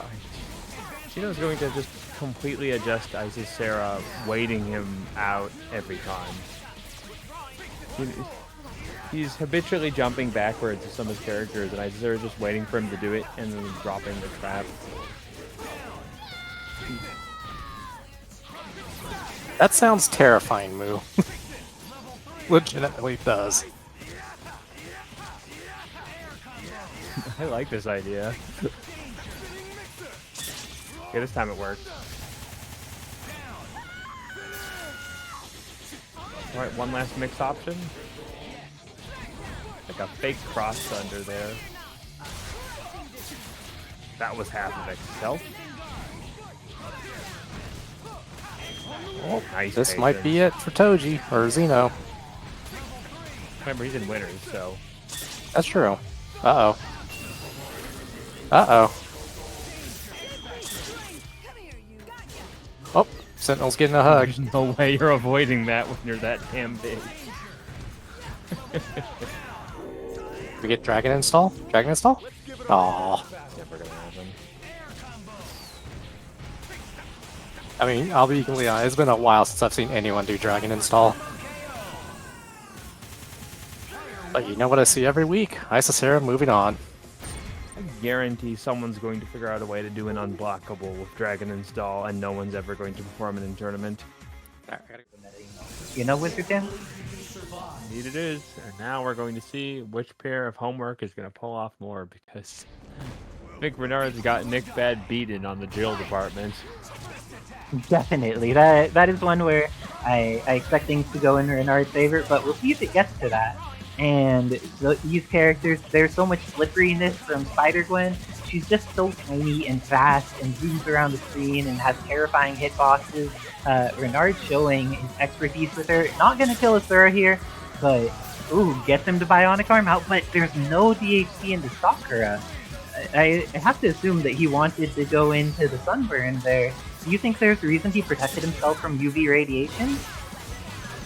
Maybe it's because he crossed over the character. That could be it. Was expecting to make Renard block so that he stayed on the other side. And great defense from NickBad. Ooh. Atu's running out of there. It wants to be nowhere near this incendiary grenade, but gets the hit on Spider-Gwen. Much better than things went with Asura. Has the opportunity to kill her off here for a single meter. This is going to be great for NickBad. And he goes straight into super, doesn't even do the toss first. 615k, definitely enough to take her out there in that situation. Really the terrifying power of melanoma. Yeah, everyone take care of your skin. If you have the opportunity to avoid getting skin cancer, highly recommended. Or any type of cancer that's highly avoidable. So use that sunblock if you're someone that ends up being in situations where it is useful. But we're gonna see S.T.A.R.S Jill get hit here. Oh, but she doesn't get confirmed on, and now Renard going to be able to kill one of NickBad's best characters, leaving him with his brand new S.T.A.R.S Jill. And this is a matchup that it's very possible for NickBad to do something. Gets the throw, and that's all he needs. Should go in Dex Factor immediately. What does he do to confirm this? Ends up going into the first super, goes into the second super too late, and because he went in too late, Renard's going to be able to kill off this character, and shows with an X Factor of his own how you do this combo, and with that is going to get the kill on NickBad, who almost brought it back. And NickBad surviving that incoming mix-up and getting the hit was so good, but then couldn't quite close it out. And with that, Renard taking the first game. Let's see if it's a similar story in game 2. Oh, that was a really good jumping heavy, I believe, from NickBad to be able to kind of swat Spider-Gwen's fast body out of the air. Okay, going to the tank this damage. Yeah, Asura's a healthy man. Even with this, he's going to survive. Renard's going to have to mix him again. Oh, and not respecting the Shoken assist. That is an anti-air assist there. You will get hit by it if you're inside it when it starts. Oh, and can kill off Asura here. I don't think a second meter is even necessary, which means Renard has a character advantage and is at pretty much the same amount of meters. Oh, the incendiary last moment. How do y'all feel about that type of incendiary protection from an assist wizard, Tim? I think the more you have, the less likely you are to get absolutely destroyed. Keeping the incendiary on screen, it could have similar feelings to fighting a Hagar or similar situation, because once it's out there, there's no hitbox for you to do to disrupt it, and it just is incredible for a long time. Spider-Gwen dies here though, and NickBad has shown that his Sakura really is the problem in this situation. Asura went down pretty quickly the other time, but let's see if Renard has a better plan for dealing with this pseudo Shoto. So, Wizard Tim, do you think Sakura counts as Shoto? Yeah, always has to. Okay. I think she knows more karate than Ryu does. I mean, doesn't she also know the Psycho style because Dan taught her at some point? This is accurate. Oh, and this is looking scary for NickBad. Needs to deal with Renard stocked up on 5 meters. If I were Renard, I would have used that this THC is really dumb, but looks like this is going to not even be necessary. Oh no! Getting 2 characters caught! This could totally work, but NickBad just uses the X Factor, kills off X, can kill off S.T.A.R.S still, and gets the hit on her, but does so in a way that's not going to kill. Renard gets to survive with the character. Not for long. NickBad going in there with the dash crouch light into 2M, and when you're afraid of all that fire and electricity on the screen, it's easier to get caught by everything. Nice answer. Indeed. Oh, and the backside of Buster, so effective, even from Boston's side, and catches after the exploding S.T.A.R.S shield grenade. We're seeing a bit more drops in this game, and it looks like this time the Asura is going to die for, I think it's going to take 2 meters this time, won't be able to kill with just a single one, but you still want to take it. That 1 pixel, it always feels bad when you need the DHC for just a single pixel. Ooh, getting some multi-shots in, just keeping Sakura on the ground here. Oh, that could have been very bad for NickBad, but now it just is very bad for NickBad. That combo with any HSE doesn't work well. The air down H does not combo particularly well into ground as if they got hit at any awkward airway. Oh, this is gonna catch Spider-Gwen. Would you ask? Oh no, don't even do that, just install. That was kind of slick. And gets the extension on Spider-Gwen, but had already used bounce, and because of that, Spider-Gwen's gonna live. Do not let this character live, she is too good to live.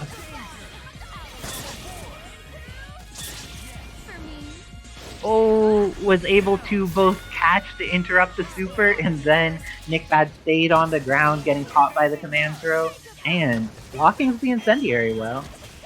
But immediately gets hit. Renard missing the combo, and now this is very possible for NickBad. X Factor getting used is not enough to save him, and with that, Renard goes up 2-1 against NickBad.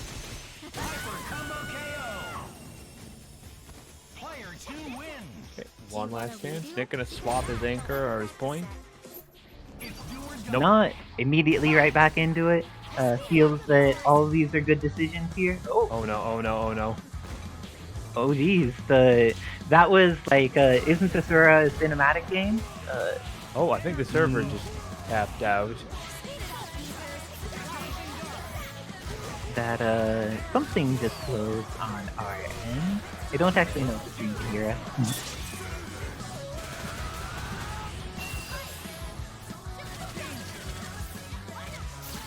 Oh, Romora has the inside data on how this stuff works. It's not a parsec thing. It's something that happened previously at the Festival of Fight. Is this some, like, Marvel PC thing? Oh, if the PC port is on for a while is what causes it, Romora? Romora with the data. Yeah, I've seen Marvel. Memory leak? I would not be surprised if the port has a memory leak. Like, we are very fortunate that we are able to play on through Steam and stuff for this game, but there's still some challenges with it. Currently on the comms, I'm Isicera, and I'm joined by the amazing wizard Tim, who not only does comms, but also built the bot that makes it so we could run brackets more easily, contributing to the community in more ways than just the talk. I keep reiterating it because I'm never content with it.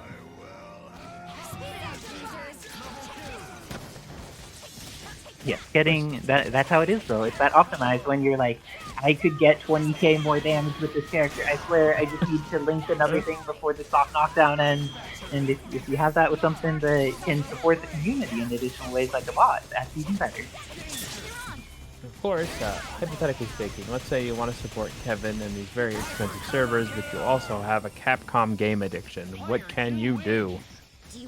Capcom game addiction, you say? Well, you'd be getting amazing games like some of the Monster Hunters or Resident Evils, and the best way to get those would be through the nexus.gg/HAVENGERS.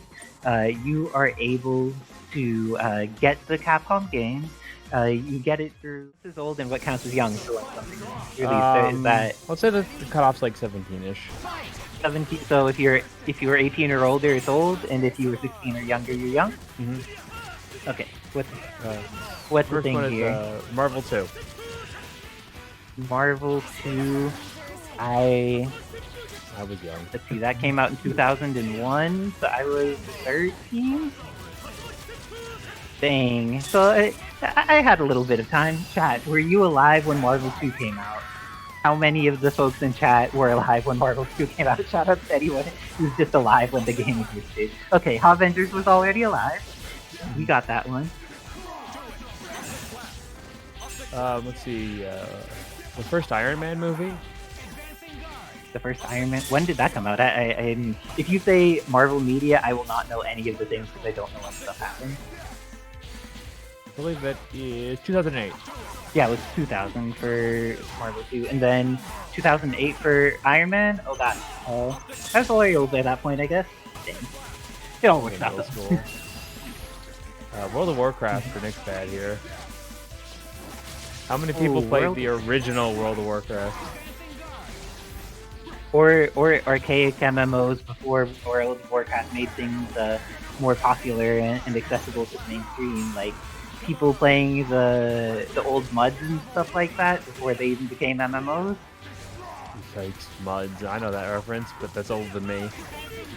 Yeah, I have very little experience with MUDs. That was definitely, even being an old lady, the MUDs are older than most of my experience too.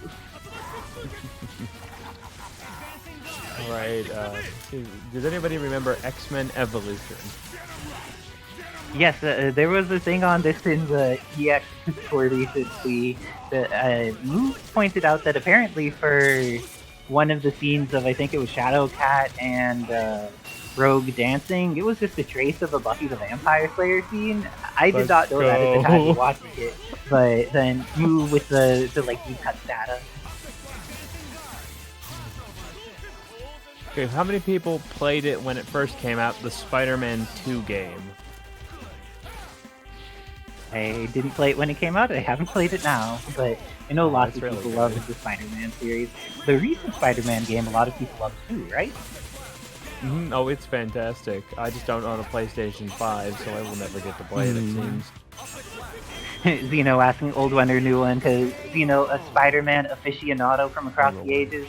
If you look at, like, Xeno hasn't necessarily released all of these, but if you're like, how many modded costumes and outfits of Spider-Man are there in Marvel? You will find at least a dozen by Xeno, probably more at this point, because he is just on point with making the... Oh, there are 4 games named Spider-Man 2? My gosh, I did not know this. Okay, I gotta check for people. How many of you owned a Dreamcast?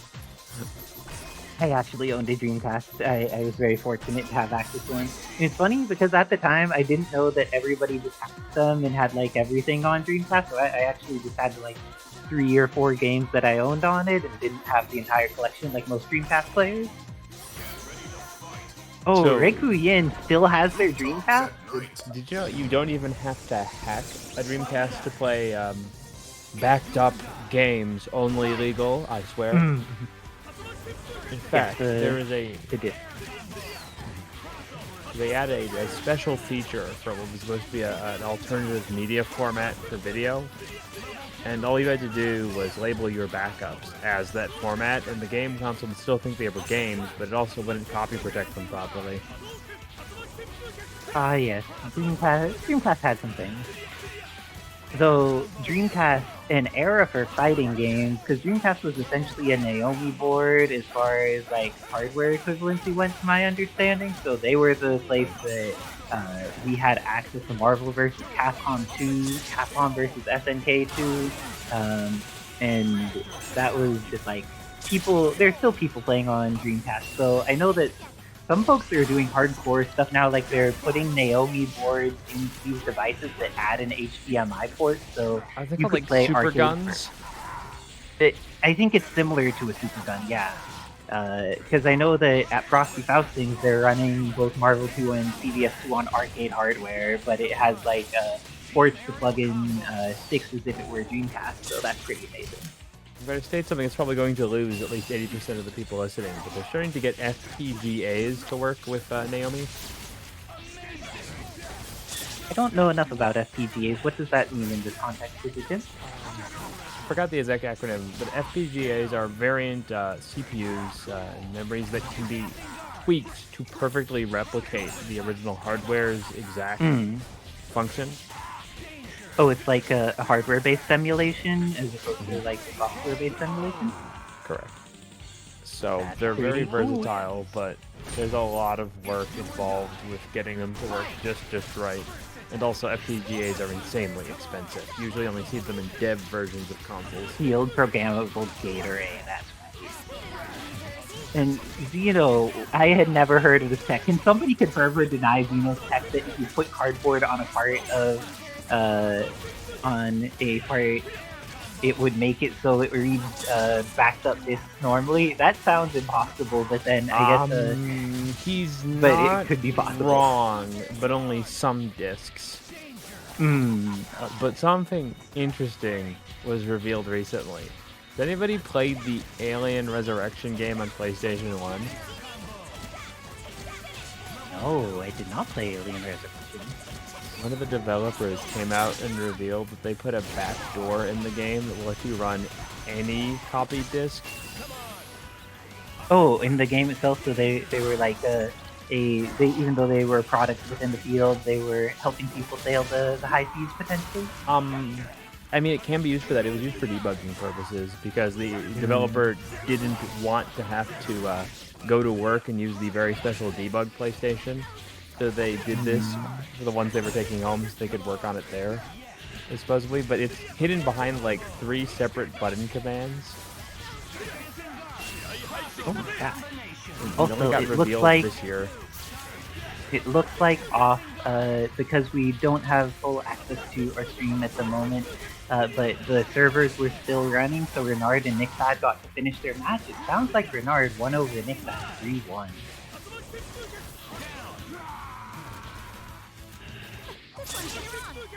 Oh, here we go. Oh, and now we have the stream recovered, and we are going on to Edsadiet versus Xbox One. They couldn't vanquish Renard in winner's side. Let's see, did Renard beat GoldenNut? NickBad beat Best Xbox, while Renard beat Edsadiet. Let's see how they both progress. Oh no! I'm sorry that we didn't communicate with you, Kevin. Did the stream? Oh no, the stream was up for you the whole time. We were just like chatting to try and make time, but now we're back to the Best Xbox. We'll head in Edsadiet. Okay, now we can see here on the follow-up, and goodbye to Hunk.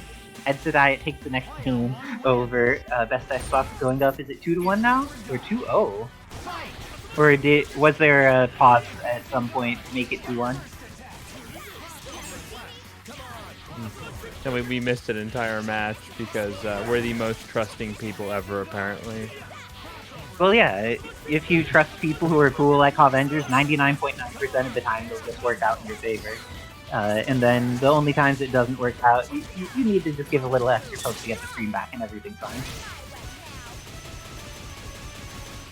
Okay, so Edsadiet needed to do a button check for real mode. Oh, and that optic last assist did work in making sure Hunk didn't get to come in too safely, but gets the hit on Spider-Gwen. Has access to the OTG, goes straight into super early on. And with the DHC into Venom, since Venom still has lots of life available, we'll be able to scrap with the remaining 5% Spider-Gwen, less than that. The little limbs that get all the work here. Oh, not open. And we're seeing a lot of the use of Zip plus Heavy to just try to mix. But Venom with all of this life, even though they're getting shot a lot, is still in a threatening position. Ooh. Losing a decent amount of life to the Cyclops. Meter is getting used and ends up getting it. Even if you don't get in 7 times, if you get in on the 8th, sometimes it's worth it. I think Ed is being very reactionary to what Xbox does, so he's not pushing too fast to Cyclops. Instead, just looking for what position or direction they're gonna go before he throws out anything. Oh, but it looks like Best Xbox doesn't quite get the kill here on Cyclops. He's going to take some chip damage with Ken, but now has the opportunity to super jump in, forces the X Factor out, and gets the hit afterwards. Everything went ideally for Best Xbox there. Level 3 won't kill because Venom is a very healthy character. Interesting to not choose to use X there. And gets caught, Ken goes down, but X Factor's almost out for Edsadiet. Let's see if they hit Hunk on incoming. And they do. There's plenty of meter available, so this character should die, and it should be up to the anchor of Best Xbox. Like level 3 is what I would prefer to keep Venom in. I think that's reasonable, but also if they get Cyclops in, there's more opportunity to get Red Left Light back with Venom. And we've seen that the zoning game with Edsadiet has been pretty solid against Venom. All they need to do is not interact for 10 seconds, and they're pretty good. Oh no, that could have been it, but now ends up going for the super. It ends up taking some time. Venom is going to be able to trade. Gets the hit here, not a trade. Kills off Venom, but won't be able to kill fast enough to get Cyclops. And with that, oh no! Cyclops could have gone for the mix-up into H or something. That might have been it with X Factor 3. But just has confidence that Edsadiet's going to take it. And Edsadiet goes up 3-1 to set. We apologize. So I'm still a little bit worried about Leon's performance against Moonstone back to Sentinel and Dante. Oh, gets the hit and gets another one. Leon is a squishy character, fortunately for Romora, and just gets in past the side blade, not letting it disturb him at all. Ooh. Gets the Cajun escape and the happy birthday with it. Goes straight into super to make sure things work properly, and DHCs into double DHCs when he realizes the other DHC will not work. Moonstone still exists, but she's left on a pixel. Oh, Psylocke hits the block. Will she be able to dash out and punish? Goes for the dry tag. How do you feel about getting in the pixel help Leon? I can't deny that his guns are very good against Sentinel, but this is so risky. Oh, Moonstone just got summoned as an assist. This did not go well for her. This is looking pretty scary, but not enough meter here to get the kill. This is gonna catch, however. It looks like Romora went for the throw or throw tech and it didn't quite work. And again, going for throw tech, but was not safe. But now has this fast character, has X Factor, needs to respect Sideblade, but is still. Oh no, the falling S from Dobbilicious is too strong for Romora to be prepared for. Moonstone goes down. How do you feel about Dobbilicious taking that first match without losing your character? Sure, but I'm thinking Romora is going to figure out Leon before the end of the set. Yes, indeed. Looks like already has pressure on him in the corner. Gets the side TAC into Romora's favorite combo.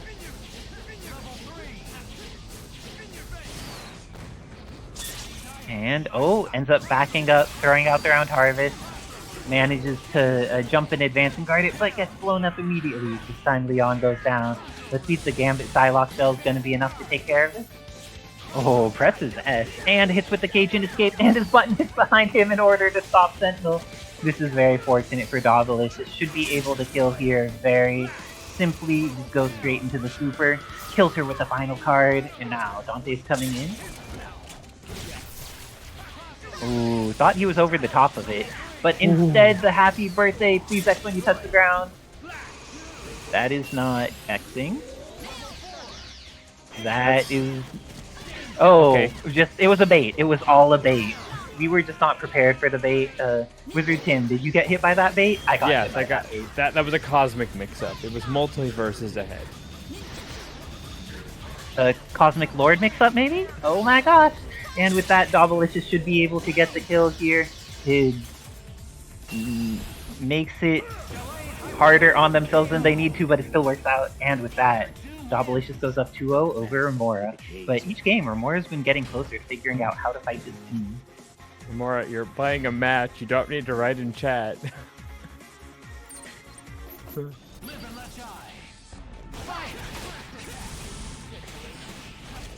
What a confirm. Ooh, gets this hit again. Things are working out. And the dry tag into Gambit as this time gets lost and ooh, gets the happy birthday. Romora pauses. It decides they are done with this, and with that, Dobbilicious moves on over Romora 3-0 in the learner side of the bracket in order to make it into, is that learners semifinals? No, learners quarterfinals. Indeed. I need to use the restroom real quick. I will hop back on in just. Ready then? Kevin, there is a snowstorm on its way to that region of the United States. Alright, so now we got Clea, who every time she does a super, I can't not imagine her saying meteors with like a little cat face.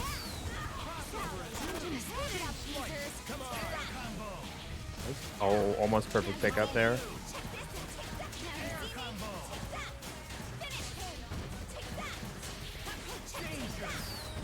But Kevin, you know what you should do? Go find Living Legend and like force him to play like Clone Engine. Or not Clone Engine, Palette Swap.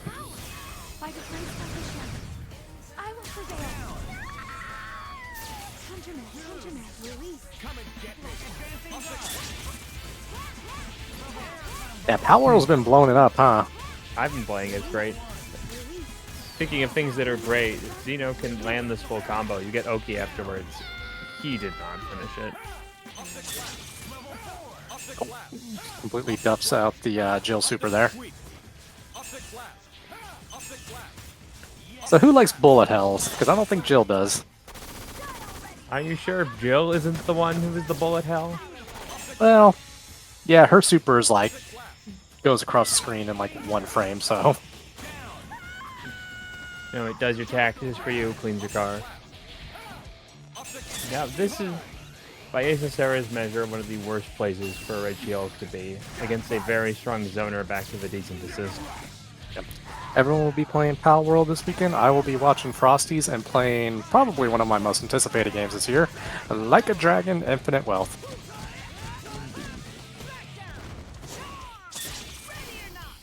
Okay, this isn't gonna kill. Now Xeno's almost on the life lead here. Bye, Romora. Stay warm. Nice pickup. Literally the only thing in Venom's kit they can hit there in that situation. Wait, she has, oh, like for some reason when you said Red She-Hulk has air movement, I'm like, she doesn't have an air dash.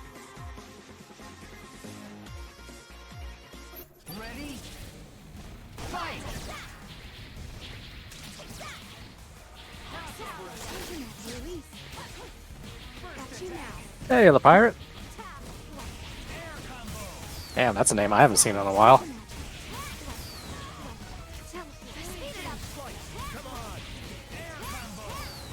Hey, once again, he dropped it at this crucial last little bit. So thank you, B-Man, for your raid. Always the hero. Yep, I would say I am the ultimate Captain America fan, but let me tell you about my man, B-Man. He puts my fandom to shame with how much he loves Captain America.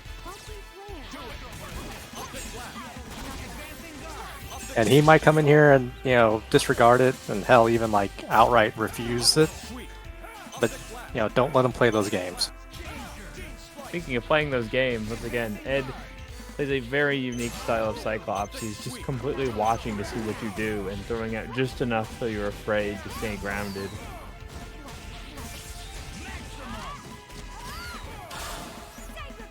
I completely agree with this. I'm still so sad I dropped that in my match earlier, because I've never really done that before. I'm like, when do I super again? And it was by far, I remembered it was too late. Think you can mash it? I don't know. Nice throw. Okay, sits the trap. Has to go for the mix. Nice defense. Oh no. I think Xeno could have killed if he changed his route slightly there.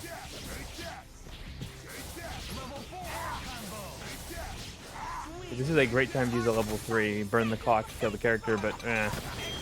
Yeah, it's full screen Sometimes. now. Ooh. X Factor, but nothing. Ooh. Venom is scary. Very fast Venom is scarier. His damage picks up quite a bit in X Factor. I wonder what the percentage is.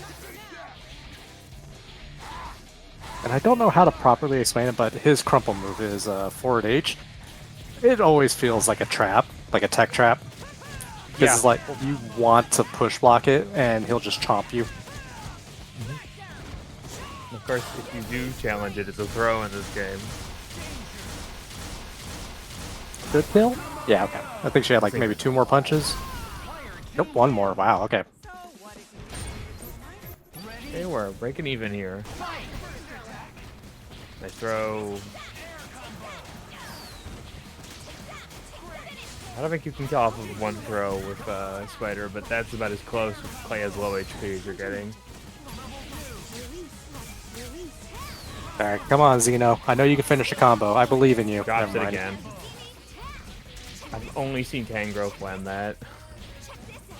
I mean, I still don't think getting the extra, like, you know, 60 to 80k of normals is worth it if you can do a super and do like 300k, you know? Oh no, Tangrowth's version has a super finisher, but can also just leave you into a flame carpet for a reset. It just keeps dropping the last little bit of it. I'm a big believer of the ABC combos. I don't do anything fancy except doing a Sakura combo that involves 5 bars, does only barely 600,000 points of damage, and doesn't kill. Am I a fan of Jinx 5? Fan of the classics. Oh, yeah, okay. That's where you're going with it. ABC is easy as 1, 2, 3. Yeah.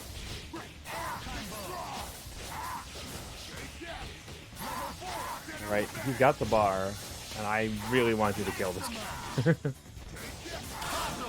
Yeah, like Fruity was saying about some of the people who are kind of like hesitant of playing Marvel or are still fairly new to it, Rise of Rookies is quite possibly the best place you can do it. You see how She-Hulk just punched Venom? That's you playing in Rise of Rookies. Bunch of people who want nothing more than for you to be as good at these two in terms of Marvel. Plus, Palette Swap offers a great opportunity once you start to learn the basics of the game to try out and play with a bunch of people who are all a little unsure of what's going on. Yeah, and I'll say this, guys, you know, and try not to get discouraged. You're going to get your ass kicked a couple of times, but I believe it's one of the best ways to learn. Something that's great about this game is we can see everything is kind of hype, so sometimes you get destroyed and you're just like, what the heck was that combo? That was glorious. Oh no, he fell out of that. But good normals sealed the deal, and Alright, just finish the combo. Okay, thank you. I was gonna laugh so hard at that missed. Like, I didn't think it was, but it would have been just comedic gold if it did.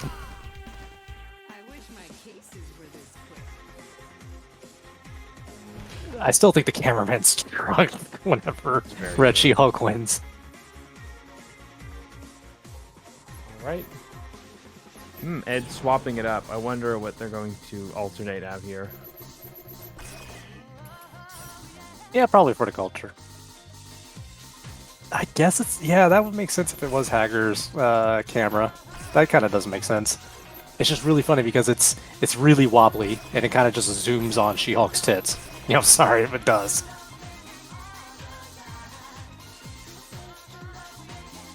I know, the thumbs up reminds me of a joke from the TV show Community. Uh-oh. Zuki has bitten Fruity Fetus. Oh no, he's now aware of Disney licensed property. Oh no. Ooh, Thanos, Bringing okay. Thanos. Edsadiet has done some pretty cool shit with Thanos before, so this is not like a random pick. This is a thoughtful pick. Now, will it do anything is a different question. We shall see. He likes to bring out Thanos anytime he needs a little bit more damage to kill fast characters. Is what it requires. Okay, here's the question of the day. Will Xeno finish the combo? Nope. Nope. Makes Good sense. reset, though. The Flame Carpet combo, I believe, is probably one of the wonkiest combos that you can do. It looks cool, but I still think it's high execution. And doing that in tournament, pretty damn brave.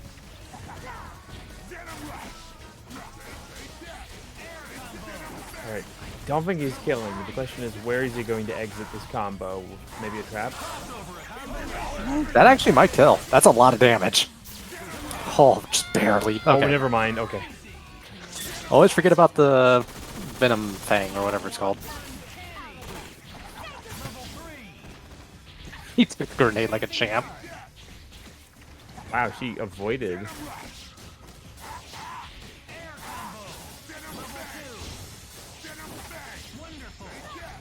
That's the amount you're gonna get. Yeah, Clea has charge motions? Okay, I'm never playing her. They're not that necessary, but yes.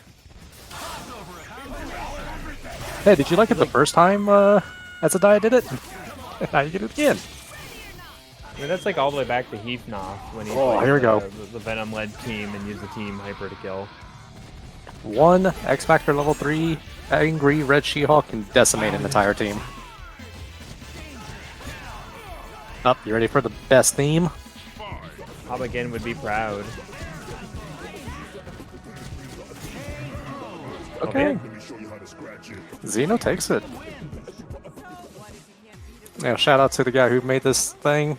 You know, even though he blew $50,000 on a music video. That's another story for a different time, though. All right, I think I have to play. That is Who the correct. fuck am I playing? Dobby. Okay. Nice. That's pretty cool. And we also talked about you earlier, Moo, because you have insight when there's new, like, cool Hellfire Gala outfits for characters and stuff like that, since you follow the things when they come out. Skill issue of goats, dang. Moo calling out all the goats there, saying that she with her mooing power, is superior to the goats. I mean, sometimes you just get gapped by someone having superior auditory technology and communication. Speaking of superior technology, all the various weapons that Leon picked up in Spain are putting in dividends here. Oh, manages to time the block and hit Sakura. Goes immediately into the wall bounce, but Leon's going to die. Gambit has plenty of meter to work with, and Psylocke assist will soon become available. Cajun escapes though, Nix is NickBad good. Sends him to the corner, is going to be able to follow up with the DHC for the kill, I think? Well, that's just enough. Maelstrom should do it, yeah, and with that, Psylocke takes down Asura. Does she stay in? No, immediate tag back into Gambit. But NickBad is ready. We've seen that Dobbilicious likes to go for that Cajun escape with mix up on incoming pretty consistently. But NickBad doesn't get the confirm they need. I would level 3 here. Just kill. Yeah, Dobbilicious, same mind. Decides that NickBad's newest character starts Jill out of these, get rid of the ones he has the most experience with, and be able to fight her with that Psylocke assist. Clearly, Gambit's heard there are bad things happening when somebody has pumped up kicks. They cannot outrun bullets, unfortunately. And Jill's going to get the kill on him, but X Factor's down to half. This is looking scary for Psylocke. She gets hit immediately, but now Dobbilicious has an extra chance to teleport, but doesn't get the confirm they desired. Goes with the jump S, but NickBad doesn't quite have the practice with the S.T.A.R.S Jill yet. When someone has an incendiary grenade behind them, you're just waiting to mash advancing guards so that you get the combo off of them, putting in the block stun. But Dobby, really on point there. That was a close match though. Do you think that NickBad needs to make any major adjustments in order to make this matchup work? What he just did, maybe. Ooh, got the hit, but getting some trades here. Both of them have defensive assists, but oh, Dobbilicious unfortunately got the guns instead of what they were intending to. And now NickBad's going to have to see what they could do. Being pretty cautious around that Psylocke assist. I like not overextending when you know they have a reversal tool that can defeat you. Nice there, Is there Tess. ever a reason to swap to the pistol of Leon? It has different amounts of block stun. There used to be no reason to do so, but then the Matilda got nerfed. So there's sometimes reason to do so, depending on your style of approaching things. But I generally stay with the Matilda for Leon.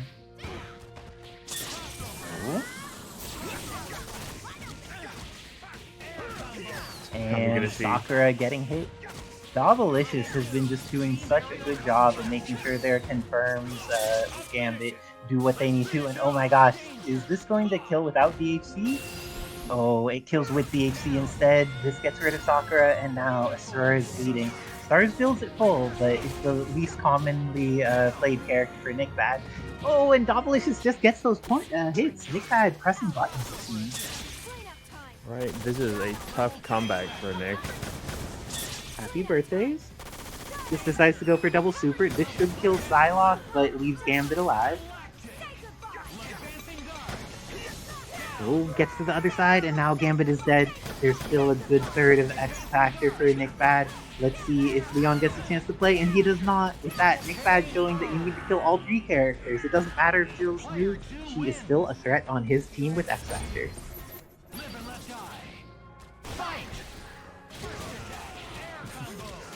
You could play X-May Cry in palette swap that one kid's in. You have access to X, DMC1 Dante, and DMC5 Virgil if you would like. But This is getting kind of footsie-ish here. dang, NickBad's defense is working out much better this game, and the punch is going to be there to just kill off Leon instantaneously punch into the Shoken. Ooh. This time it looks like NickBad has made those adjustments that are needed against Dobbilicious. This time taking out Leon, but went for TAC. Shoken hit from the backside and managed to hit the standing up assist. This is one of those things that happens some small percent of the time in Marvel. And my gosh, that is unfortunate for NickBad. But Asura still survives. He could Bionic Arm, has access to DHC even. Even has DHC if he has it set up properly. But Psylocke getting hit here, I don't think he's gonna die.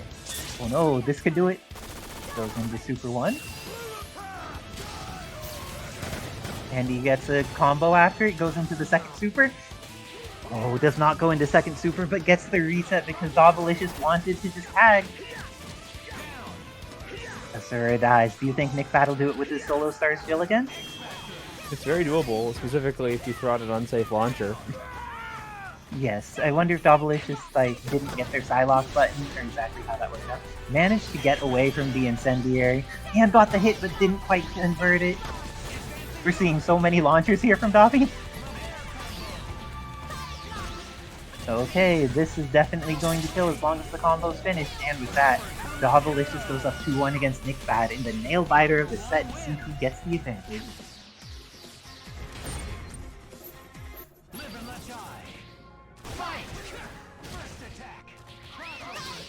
Gloria DMC1 Dante X would also be very good. That team is kind of nonsense for a lot of reasons. Oh, and the punch to get Leon doesn't have a confirm available off of it, but Psyblade hits 2. That was so close. Yeah, they were just a little too high up in the air. That's one of the things about Leon's S, is it has a pretty high hitbox based off of Vipers. So he's able to get into situations where none of his air normals will get high enough to catch people after launching them. He does it too early. Sir this time getting the kill. He's been having a rough time in that matchup, but looks like now getting it a little bit better. Gets the hit at Happy Birthday. This should be able to kill off both. Make sure to just go straight into the super here. DHC is into Psylocke and does the thrust because of the strange positioning. Nice adjustment by Dobbilicious. But Dark... Oh no, Dark Sakura gets hit with an overhead. I don't think NickBad was ready for that. And with that, it looks like Dobbilicious takes it over NickBad 3-1. Very nice work by Dobbilicious. I'm going to have to hop off to play my match against Renard. Good luck and have fun, Renard.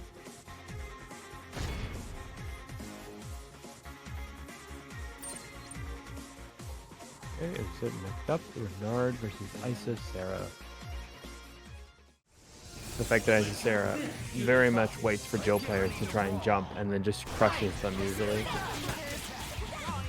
Big thing that Isicera's playstyle is they are just watching, setting up these drone calls and looking for where you go. It's a strong hit here. Renard has not much scaling. Oh, Unfortunate drop. Can be a little dicey there, but take a chance. This is a guaranteed kill for 1 bar, so how much can you milk off of it?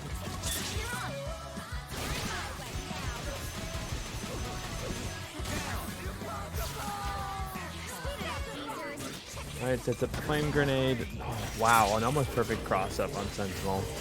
But Isicera is finding some position on the screen. Okay. Easy to confirm, but unlike base Sentinel, this version has an extensive amount more health. So even his level 3 combo isn't doing that much. Isicera still has a lot to work with on Sentinel here. Ooh. Last second cross under there. Unfortunately put Sentinel on the wrong side of the launcher. But this easy hit into hard drive. Shockwave for the extra damage. Just enough. They're very smart. Oh, it goes into blade form. Means that X will no longer have access to the Buster. When they release, they will instead do that pseudo DP. It's not a true DP, it's not invulnerable, but it works sort of like a command jump. It's got a hitbox, but you can also just use it to get extra maneuverability. And some very unique combo extensions. Wow, cross under, sets it up. Isicera has multiple bars. We can go for the lightning loops here. First lightning.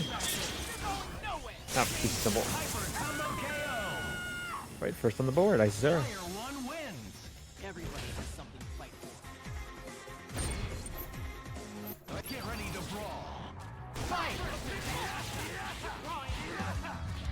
Oh, that would have been magnificent if that confirmed properly, but Isicera getting quite a lot off of that teeny hit, and this extension means it's probably going to be a 1-bar kill. Drones. Ooh. Isicera, someone who normally loves these kills, might regret this, but no, keep it together. Wow, they almost managed to fully confirm off of that. Access to effectively 2 different pairs of drones means that long mix-ups, which are already a pretty strong part of Rashid, are being amplified so greatly here. Renard using a little bit more of a blitz style, relying on the Jill assist, and X's already strong tools in terms of projectiles and just the little flip-on shots. But it's snuffed up before they could DHD out, and now Isicera once again trying to force Jill into this mix-up so they cannot get to the air and start to put on bullet pressure. Okay, full extension. If they keep it simple, this will be a kill. And that's a 2-up Isicera. One last chance for Renard to remain in winners. Are they going to swap characters, or are they going to let it rock?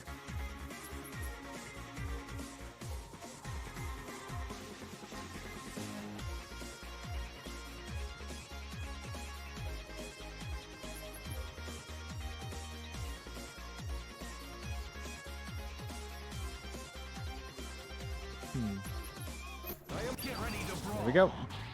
Last chance for Renard to turn this around. Usage of that flame grenade means that it's effectively a slow to activate portable lariat. Excellent mix, and great for Spider-Gwen, who maneuvers so well around the screen in general. That was both a cross-up and an overhead. Intro confirmed. With the double tornado extensions. Oh no, the last part dropped, but in stealth keeping it safe. Punishing the snap-in. Okay. You will regret tagging here, as Isicera has your number. Oh, I was unable to keep that full combo together, but Jill is just 1 touch away from the leg. Drones. X. Isicera has 4 bars. They just need to get a proper confirm into a hyper here.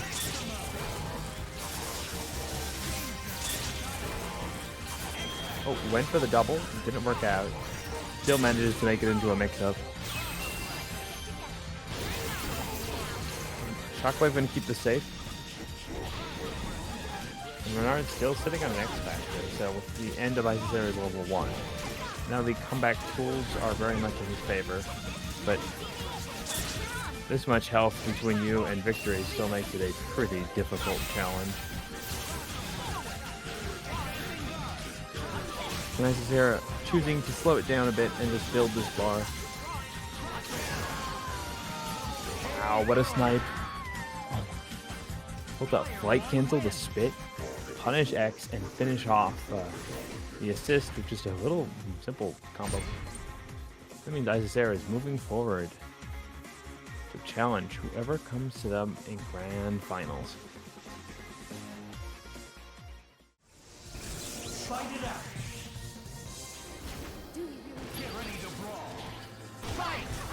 Alright, so character we haven't really seen Dobby playing much tonight. Evil Ryu, with access to very strong hits.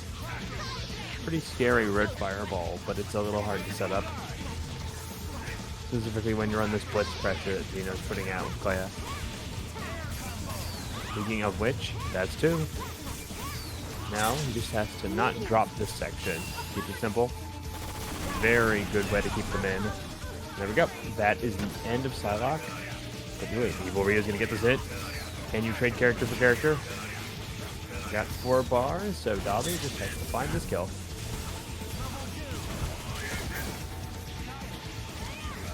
Don't worry, Oh, Dobby still went has for the- Gambit. He has a fighting chance.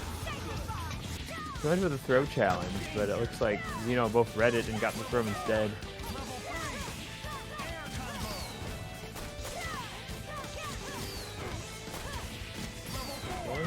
Xeno doesn't drop this. Oh.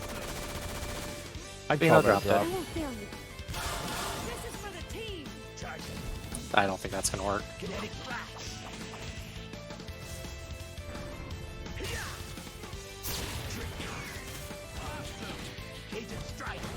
And he's still got X Factor, so he can be a little, swingy like that. And the fact that Red She-Hulk still hates being zoned out really helps you. Ah, nice high-low. Should have hit S. Probably would have connected. You can thread in a jump there, or he just went for the special at the slide in an OTG.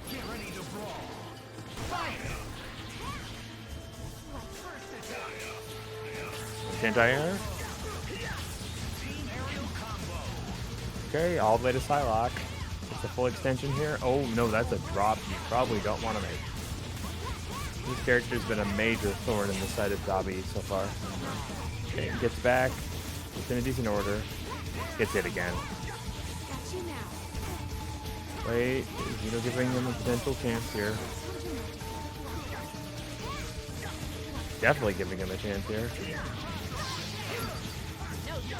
Is he just waiting for the side blade assist to come? I think he called it like 2 or 3 times and it didn't come out. Yeah, it's the end of that assist just makes you so vulnerable. Like hell, it's probably better than Sakura's DP assist.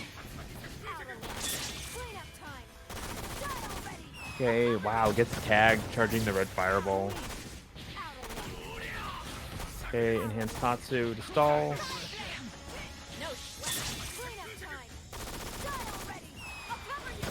I'm surprised he didn't go for the DP super there, but oh, he's still alive. Oh, no, you do not want to drop that. Do not let this character live. Okay, half health Gambit. Almost no health Gambit here. Well, I thought he was gonna. He tried. I think him doing the wall cling there made the grenades come quicker. If that makes sense. I don't know where they come from the screen, but it felt like they, came down quicker when he did the cling.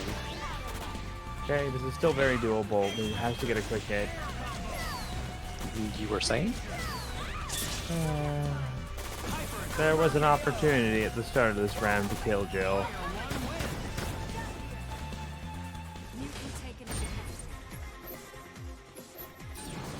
Okay, Dobby gonna swap it up. I'm not really feeling the evil Ryu. That's right. The 3rd chapter. The superheroes are all here. Not for the assist. I feel like Strider's assist is really good at locking Clea down.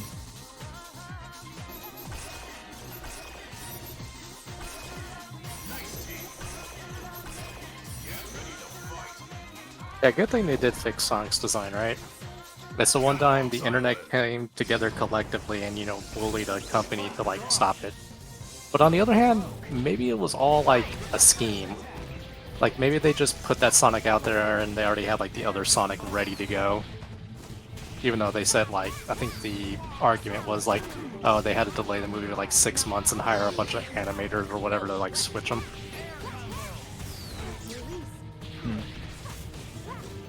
Okay, that's one thing you're not switching off of, is you gotta not block overheads and lows fast enough, unless Zeno gets his hit. Wait, no, that's a drop. Unfortunately, Zeno seems to always drop the money-making section of most of his combos. Alright, you killed Gambit and won the battle.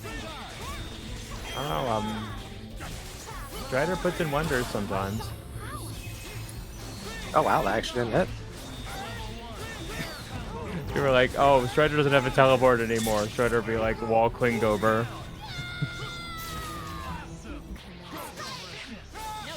That was signature.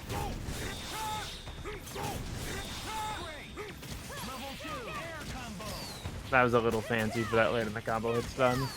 Yeah, I was gonna say, like, maybe pop X, but at this point Strider doesn't have that much health, and maybe I was wrong. Oh, that might hit. Yep, Alright, that it's goes all down everywhere. to the purple ninja. Psychic Ninja, no X Factor. What's more powerful, like gun or psychic powers? just fucking launch. Just do it. Okay, sets it up. Power of the butt. Did that completely ignore the projectiles? It did something. She-Hulk got an ass of iron or something. She just nullified everything. Okay, Zito showing the genius secret strategy they have been honing for years in the mountains.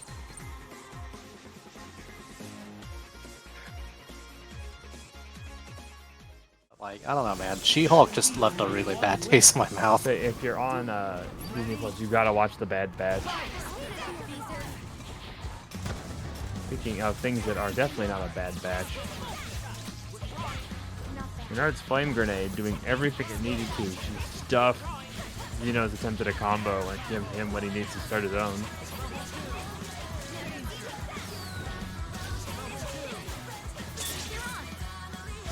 Hey, we still haven't reached the Maturino goal? No, we did a long time ago. Okay, I was gonna say. I was like, Fruity, attack people. Get them to, you know, hit that button. Sometimes you just forget that Spider-Gwen has a straight up, you know, yin-yang dive kick. Which side is it on? No one knows. Marvel gods know. Spider-Gwen made by Cali Kings? Is she included in this big update that he'll be releasing sometime soon? Ah, Tabs. tabs, okay. Yeah, because it used to be Scarlet Spider, That's true. and then one that was easy to differentiate, and two, nobody really cared for Scarlet Spider.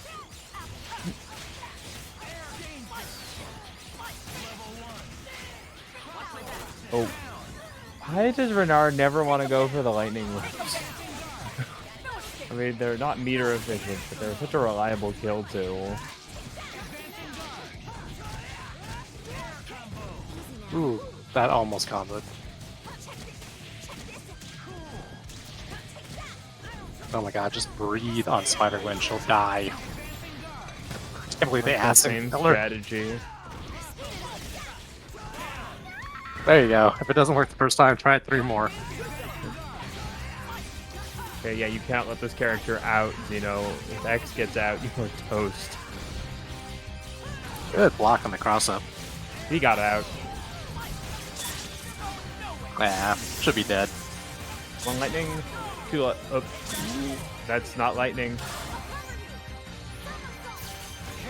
Just Okay.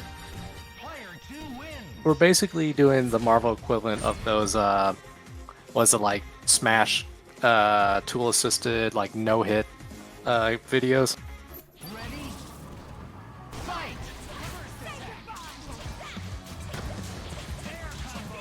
Alright, once again, Clea seems to have a very big Spider-Gwen problem.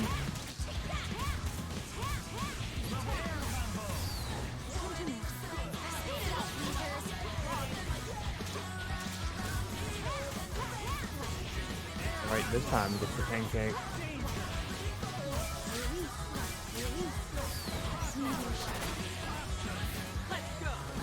I was like, oh my god, we almost got a complete Clea combo there. Almost.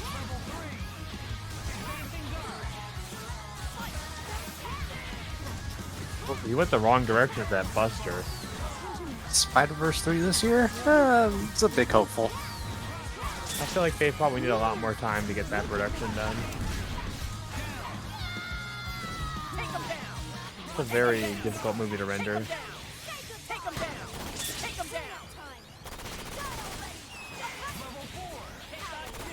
Ooh, duffs the 3 follow-up grenades. Once again.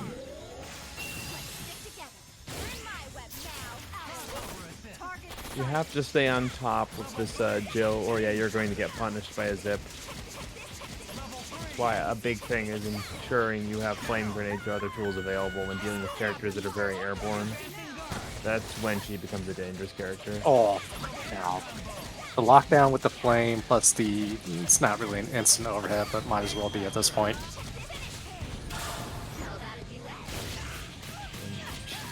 Just in case. You also have to fight a level 4 character if you survive. Do you want to redo? Because that felt like a Okay, one more chance. Xeno gonna swap any characters, adjust anything? Maybe. I haven't seen Xeno really pull anyone else tonight.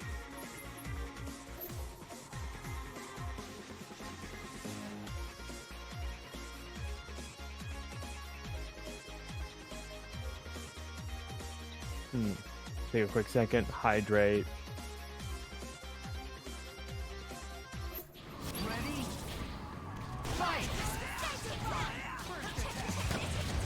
What a challenge. Also, he's going red shield points. I think maybe if putting Clea on the backside or using her as a utility option might work too. Maybe. I mean, I think She-Hulk's one of those like rare characters that works well as an anchor or a point character. But an anchor character against 3 very mobile projectile heavy characters is probably not too good either. She's so strong in X Factor though, her assists leave something to be desired, much like base She-Hulk. Alright, Spider-Gwen down. That's one of the biggest problems. And here's the other biggest problem.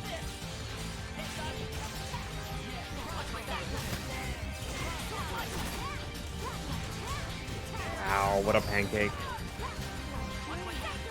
Ooh, drop.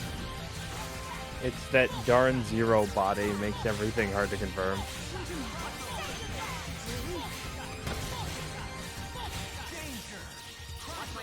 As Isicera points out, Renard really loves that multi-shot and doesn't like to use Tornado, which is unfortunately what he probably needed there. I don't think Shinakuma got nerfed as hard. Like, he's still gonna, demolish teams. More of a confidence nerf for Xeno. Renard, just use the lightning!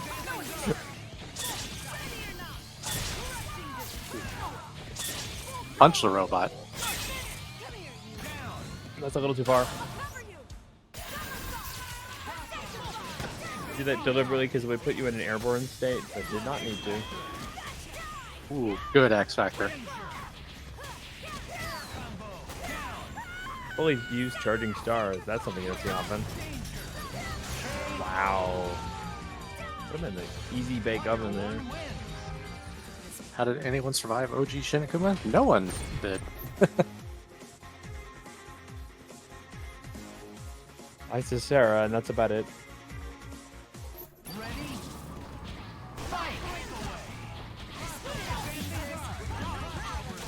Yeah, I think the reason we managed to beat OG Shinakuma is because we had OG Spider-Gwen at the time. And like original Sakura, who was completely, absolutely busted. Also original Capcom. Yeah, true.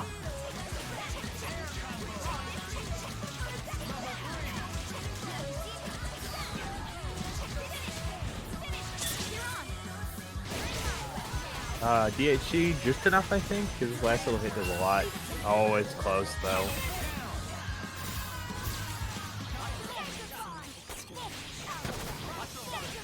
Alright, well, Jill's the hero of the last game. Let's see if anything else gets changed. Take him down! Take him down! Take him down! Yeah, and I just want to see the tornado here. Renard Ooh, needs to that put might a little be a more bit- durability on the screen here. Renard somehow saving Gwen.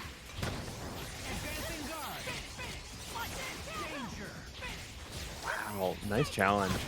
Yeah, good challenge, just he was at a really awkward air angle. But, you know, still gets a kill.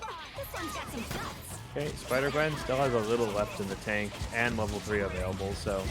Oh, wait. That definitely was. Surprises gun.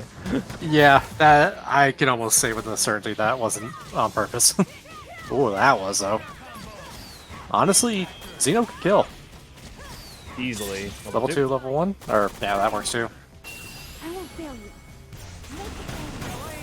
I was just gonna Yeah, that laugh does if, some like, damage. that just did not work for whatever reason. The war of the seven spheres almost destroyed my people. We endured. Whatever she just said, I don't think anybody heard it. Nah, she speaks very softly. AI voice.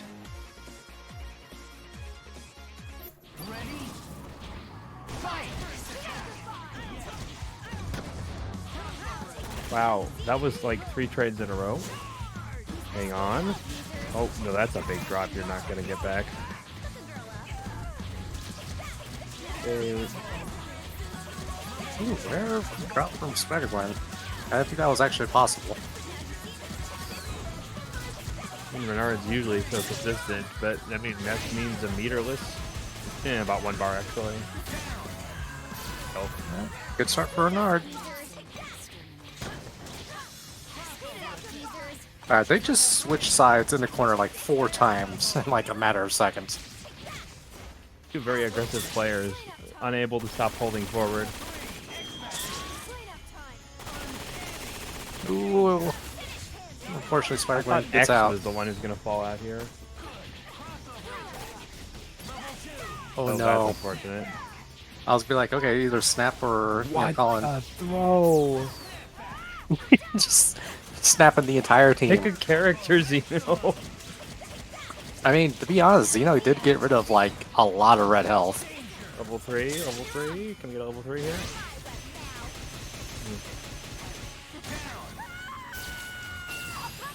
Didn't need it, never mind.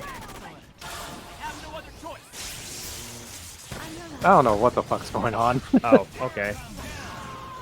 Okay, Anchor Clea.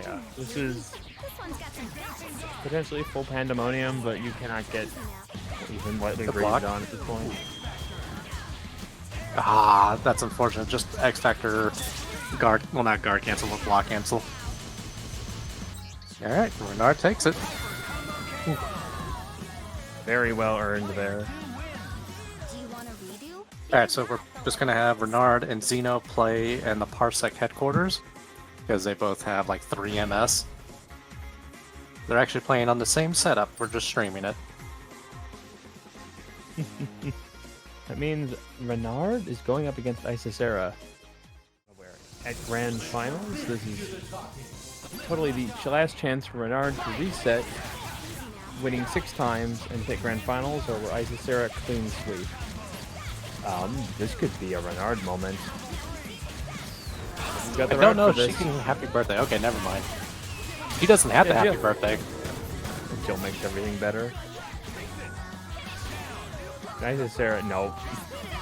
Come Still on. has Exo. And if you thought, yeah, I think Renard's X is good, you've seen nothing until you've seen Isicera's X. Alright, this is how it starts. Ooh, drop. Isicera, think just that- bend the bar. Yeah, I think that was supposed to be a super in the air, not just a green projectile. Okay, that worked. X is about to run out though. Goes into Blade again. Just do it. First electric. Second. I like how he has 2 versions of lightning loops, one in beam and one in sword mode. They're both very stylish to look at too. Yeah, it's also What a very nice- brave approaching Jill because she has, can just, block X Factor. Well, you notice I said Isicera has become so good at both playing Jill and understanding Jill that she's just waiting for the opponent to jump and do something stupid like dive kick and punishes it. Yeah. She's in your head. And the thing is like Renard got a full ass, happy birthday at the beginning and killed 2 characters very quick, and Isicera still won. Not over until you've killed everyone. Oh, no. Good blocks.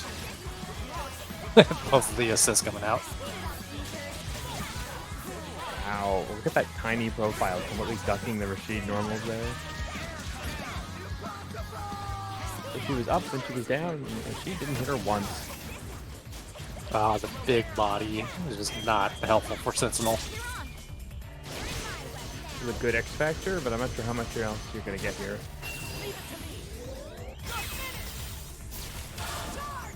No, it's not going to be close, but still, it's a decent amount of damage. Say goodbye to the assist character. Well, almost. Probably could have used X to kill the, X Factor to kill X, but I guess didn't. Dare I say, I still think even Isicera with Rashid being dead is still in the lead. Just, strictly because of X Factor. And resource building is just so potent right now, the assist. Oh my god. Oh Tiny profile no. dive kick. I mean, I don't think we wanted to do drones there, but, Sentinel came on the other side for whatever reason. Winky hard drive. More than enough. Oh, hey, Jason. Jason just came in to, watch Grand Finals and answer trivia questions. Sounds like a great person. Speaking, Isicera needs exactly one more win now to take it all. Hey, oh. Yeah, this is very interesting when both players are playing lingering assists that will completely cover you if they don't get hit first. Actually, sometimes a lot more of a stalemate. These are not getting this stalemate here. That tornado was so well positioned.